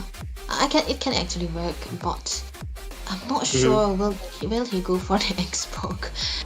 Because LCF, they still have the option to go for the Lancelot. The Immortal One chose me to vanquish the shadows that plague this world. Time to drop the beat of the wait, flash. It's actually good. Okay, there we go. Wait, what? He's for the Joy, right? Against Exactly. The Exactly. Like, is that the best choice though? There could have been a bit other options, right? To me, and fun is all that matters. I mean, against the Suya will be working, right? Yeah, but I don't know against the Phobias though, right? Along with the Kajan as well as the Farsa, which does have so much range to cover, it's not very easy to mark her, even with the, I would say, Rhythm of Joy, or... I'm a bit skeptical about the Joy pick though, Debbie, honestly. I mean, I did suggest it, but it was the last option that I can think of. If they have to go for the Joy here, I mean, they go for the Joy here because the magic damage coming through from the Valentina shouldn't be enough for them to use against the Farsa. This draft is quite confusing, but we will see what we're gonna be getting because game number 2. Let's get into and see if CRUX Requiem can make the comeback, or is LCF gonna be leading with the clean sweep again and topping the charts of the round robin. Right now to the casting desk is gonna be Miss Shinryu alongside wait, what? Alongside hi Shinryu. I'm scared right now. So alongside me is gonna be Debbie here, so Yeah, guys. Hi, I'm Debbie. I am the one who's gonna be, talking with a male voice this time around. So Debbie has got a female. I mean, Shinryu has got a female voice, so you gotta adjust with that. But again, really quick early game rotation coming in from the side of Team LCF. The Litho though will be covered up by the side of Team CRUX. Yeah, man. I feel like the rotation is what gonna make a lot of difference out here, Shinryu, because you can see right the way Team LCF are playing. They're more about the side lane ganks, right, Shinryu? Yeah, Debbie, it's true because most of the time the side lane is gonna be important. You're gonna have to win out onto your lane then so that you'll be able to rotate it, especially onto the XP side. But this time around, I feel like Wickham are having a little bit of an option to be aggressive because this is what they are doing onto the bottom lane right now. Eden so aggressive, but okay, such is life. Such life is not gonna have his life anymore because he will get taken down as the first alert from a side of team LCF, not LCF actually. It's gonna be team. Actually, it's LCF. My bad. But again, Shinru, you know, the early kill was supposed to be happen, right? We did talk about the Joy not really working too well for the side of for the side of team CRUX Requiem, right? Because there are a lot of counters too available for him, and at the same time, the turtle will be up. The level advantage should favor the Suyu out here, but not level 5 yet. Both the jungler will be level 4. So it's a 50-50 still, but again, the rotation being made from the side of Team LC, a bit of poke damage on the Prafi. Shrek is really low on HP, but it forces out the revitalize. There's the feather airstrike, but the turtle will be going into the hands of Moji. But again, the backline, 27 will get taken down. Anti's trying his best to take down Papi Shrek. He will get shut down at the same time. So 2 more kills into the favor of Team LCF along with the turtle. So that's a 3-4-0 plus purple buff being given freely to the side of Team LCF here, Shinryu. Oh man, this is actually very bad because I just realized that Phobias is open and NT was the one actually picking out. NT and Phobias shouldn't go together if you want to win games. This guy do anything and everything onto this Phobias most of the time, and it really worked well too. And you know, the Joy falling down so very early on when he is already supposed to have a bad time in this game. It's really not the best case scenario, but a B with the damage with the feather airstrike, he's able to zone away the Eden and Puppy Strike as well. But it's a very decisive feather airstrike too, I would say, because the turtle is still having time to spawn up. And most of the time when you see a little bit of rotation up on top, you're not going to be seeing an engage just yet because there's a lot of ways that the marksman will be trying to hide inside and not get out. So the suppression that Rudius has been holding, it might actually come in handy when there's a lot of fight, when there is a Joy dancing around all over the place. Yeah, I mean, like you mentioned, the suppression is the game changer for Team LCF. Anytime they want to go in aggressive, it's gonna be, you know, the Divine Judgment available. But again, a lot of focus on the top lane. Three members from the side of LCF already being lurking around there in the bushes and also trying to, you know, get away the farm from this Joy. However, the second turtle will spawn down the bot lane. It's gonna be Eden trying to get the vision, get the poke onto 2 members of LCF. They are going back because the turtle has finally spawned, and you can see already the positioning from Mabi out here. He wants to go in with the feather airstrike so he can force the retreat out. Could he? Not really, but he was also not able to steal up with the purple buff, so they still have the retribution, but a little low on HP, such as life. But the turtle has been taken really low. It seems like Papi Shrek wants to go in with the vision, but still a lot of damage onto the Eden, onto the back line. Still, the turtle was secured by the side of Team LCA. Papi Shrek forced to use that AOG to just escape from the damage of LCF. They're really trying their best. There's the stolen feathered airstrike 2 from Eden just to clear out the waves, and they will be able to hold on to their mid lane turret for a bit longer. However, the top lane is wide open. Top lane is wide open, but still a lot of farm into the hands of Crisis. He's able to do so well, not falling down. So this is what they're gonna be doing. Even though with the 1-1, they're just trying to have that momentum. But there's a lot of damage from Abi already. Look at that. He might get the like last hit. Yes, he does. Papi Shrek once again being taken down, and he did not have that AOG this time too. But Crisis, a little bit in a crisis this time. The flick as well as the Divine Judgment will take him down for sure. 5-0 is the score. 5 minutes and 30 seconds into the game, and the goal lead again in the favor of LCF, and they're slowly marching on the mid lane. You can see Anti going in with a little bit of Infernal Pursuit just to get the HP bars down. The waves have been cleared though, and the turrets are still standing. There is the feather airstrike being used up by Abi just to zone the members out, just to poke their opponents and lower that HP bar. But oh, wait a minute, 27 this time. CC will get taken down. Papi Shrek trying to go in the midst of 5 members, but that one might be too much. Then he can actually soak in as the roamer. But again, you can see this time Joy, such as life, really taking low, and he's actually surrounded, and oh no, that's the end of road for him, and he gets taken down. This downfall is actually. But okay, the thing is, they have. Oh my goodness, what was that? I'll be with the damage. Eden will not be able to survive. That's a lot of damage already under the hands of the Farsa. He's, possibly getting two items already. Okay, never mind. He got just one and going for the Zenith one, but still he got a lot of damage. But never mind that because we have our Dadagiri with the 2 item build out. But okay, such is life. That's live again. Losing his life this time, but Rudy's will get traded off instantly. Moji is a bit in a too much clutch position, but he was able to escape. There's AOG, but oh wait, what an amazing dash coming in from Moji. He actually survives. There's the feather strike just to zone the members out so their team can find more space to play with, but the turtle is up. But that was an amazing escape coming from Moji. But again, under the turret, second tier, Team LCF are diving in onto 3 members. Eden will be the first beating it down, Papi Shrek 2, and that is 27, kissing his grave and saying goodbye to his life. But Team LCF, what a clutch play and what an amazing response back from the last fight.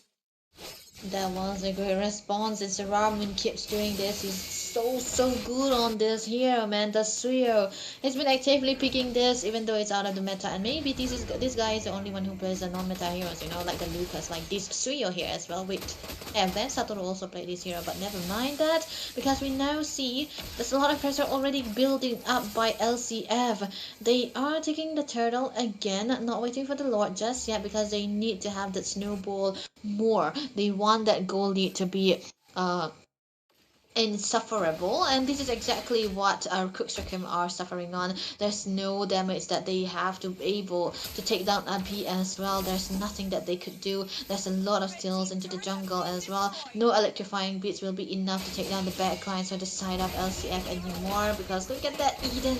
No, he fell down again. He fell down again, and there's the feather airstrike, which will take down 27 at the same time, but it's actually the final damage from Moji. Once again, the second tier is in trouble for the side of Team CRUX, and it will eventually fall from the damage of Abi. Right now, they are really feeling confident. LCF, you can see them recalling at the faces of CRUX because they know they got this game. The score is 14-1, and I think they are, right to celebrate at this point, but it might be too early if they celebrate and then lose from the here on because Team LCF, they are trying to get down the turret. It's a lot of damage onto Rudy as it's taking it low, but 27 Mark will take taken down. There's the AOG onto the backlines. Just like gets punished away. Papi Shrek 2. 1 for 3 trade so far. So Dadagiri is still trying to survive. There's a feather airstrike, a lot of damage. Last hit, yes, it connects from Dadagiri, and Crisis will be being taken down. And Moji a bit too deep. Eden still there. Abi goes in under the base crystal, actually. A bit too aggressive from the side of Team LCF, but there's nobody to punish them out. The inhibited Gus get taken down. And at this point, LCF, they are just marching down towards the Lord, but before that, they want to take down such as life. There's the electrifying beat from the Joy, a little bit too low HP from Team LCF. It's going to be Moji here getting punished, but there's an instant punish coming in from Dadagiri. 2 members being taken down from the side of Team CRUX, and they're trying to find a more target. Papi Shrek just survives by a little HP, but again, the waves are crashing down from the mid lane. Team LCF, they have the advantage, but the waves have been spawned from the side of Team CRUX, and there's the AOG onto Team LCF's anti, but he will be getting out of there without wasting a moment because they need to just go back and regroup for this Lord. They do not have the jungler though. Actually, finally, CRUX was able to find a bit of footing, and they were able to find something out of those places, and this is actually very good for them. Of course, LCF. Yeah, this is what they play around for. The Lord is still out there. They'll be able to grasp it, and there's no way that CRUX will be able to contest this too. And Such Is Life is giving a glimpse of what he used to be. Okay, look at those recalls, man. They're just trying to say who is in the dominance. Of course, I would recall like this if I'm so much ahead in goal. 10k goal lead against a team like CRUX is something you can flex upon. And the only way for CRUX to try to have a little bit of a comeback is do with the housekeeping, but also that's also already late because the Lord is marching into the mid lane and they are trying to set up a sync onto those minions as well. Bot lane, top lane is onto the focus by the side of LCF. They really want those 2 inhibitors to fall down, especially take down that holy blessing too. But yeah, one thing's for sure, a lot of damage already into the hands of the side of Dadagiri, because he's got a lot of damage already. He's got a lot of stack, but never mind that, the Lord is marching into the base. Yeah, just marching to the base along with the feather airstrike to give that extra bit of zone. The base is wide open. The crystal is being a bit a target for LCF, but the inhibitors have been taken down from the top. And there's AOG to the backline, but it's going to be Surge's life. Godlike for Dadagiri, and he's definitely showing his Dadagiri. Crisis is trying his best, but he will get punished. Double kill for Dada. Triple kill for him. Will he get a maniac? No, the game ends. However, it ends in the favor of Team LCF as they get a clean sweep against CRUX Requiem. And they are leading the charts, like you mentioned, Debbie. Really feeling confident for sure. Number 1 onto the charts, ladies and gentlemen. This is LCF. We are talking about into the hands, falling down into the hands. It's gonna be CRUX Requiem, with not so much of a good lead that they have in this tournament so far. But LCF will be still rising up to the top. No one there to beat them. They will be securing the playoffs eventually, of course, and that's gonna be giving them the leeway. That the only lose they had was against IGN. So this is very, very sweet for them. But LCF, they are showing us that they are still very, very strong. 906 to the score for Mr. Dadagiri onto his comfort. Like the Grandeur, a lot of damage already dealt, and I feel like he also had 70 stacks already. Early game X, man, too much for them to handle for the side of CRUX Requiem. They have that momentum into the mid trio, and I would say LCF has a very, very good rotator into the mid lane. They were able to play so well. Even Seramun, even Rudius, even Abhi, they did their job very well. They were joning away most of the members of CRUX Requiem. Puppy Shrek and Eden couldn't do anything about them. But there's not much to say. It's just that 2 of the games that we have seen has been so much of a stampede for LCF. Absolutely, and I think the way for Team LCF to do that is just shutting down Eden completely in the mid lane, right? That stops them from rotating around the map so much. And with a hero like the Farsa, right, they are able to cover so much map space. And I would definitely tell you, it's really annoying when people are at 1 HP and you cannot kill them despite using most of your skills. And it just gets in your head, right? And it has happened time and again for the members of Team LCF. Every match we see them, right, making those unbelievable escapes. So this is not the first time, and the reason why we are not so much surprised would be that because we have seen them doing that quite a while. But one more thing I would say, the comfort heroes that Team LCF got in this game because of the different bans that had been taken this time because of the last game does favor this game a lot in their favor, right? This is just like them getting their most comfortable heroes and performing how they are normally do, because this is their normal gameplay, I would say. This is not even a proper stampede because they were just playing the game with the lead that they have and they were just trying to go for a snowball. And if there was a moment where where the match actually changed, I would say it was with the pick of the Joy, actually, right? We both were skeptical about that pick in this match, and it didn't really work well for Team CRUX Requiem. Yeah, and it was just the way that the teams was playing, the macro coming through, too much for them to handle. And I would say this was something that they can actually focus on anymore. But yeah, LCF with the win, they are going to be topping out the charts. Like you already mentioned, they are the team that is always going to be on top. We have nothing left. Oh man, we do have things left for the coming days. But as for today, this was the last game. It was very, very emotional, I would say, for the side CRUX Requiem with losing out their roamer as well. Getting in the new roamer didn't really work out. Maybe they need a little bit of a time to play around. But yeah, we're gonna be seeing their re-rise or rebirth again. But this is not gonna be their end because LCF and any other teams are still out there into the charts. They'll be we'll be seeing who's gonna be topping out who's gonna be qualifying for the playoffs. So for now, we're going to be saying our goodbyes, and stay tuned because War Drum is not ending just yet. This was just a round robin. So good night, have fun, take care, stay hydrated. Welcome aboard Metro Zero. All souls must remain inside the train at all times. The terminal station is Evergarden Station. Zero is pulling in. Look alive. Gar 4. Clear. Car 5. Clear.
All souls must remain inside the train at all times. The terminal station is Evergarden Station.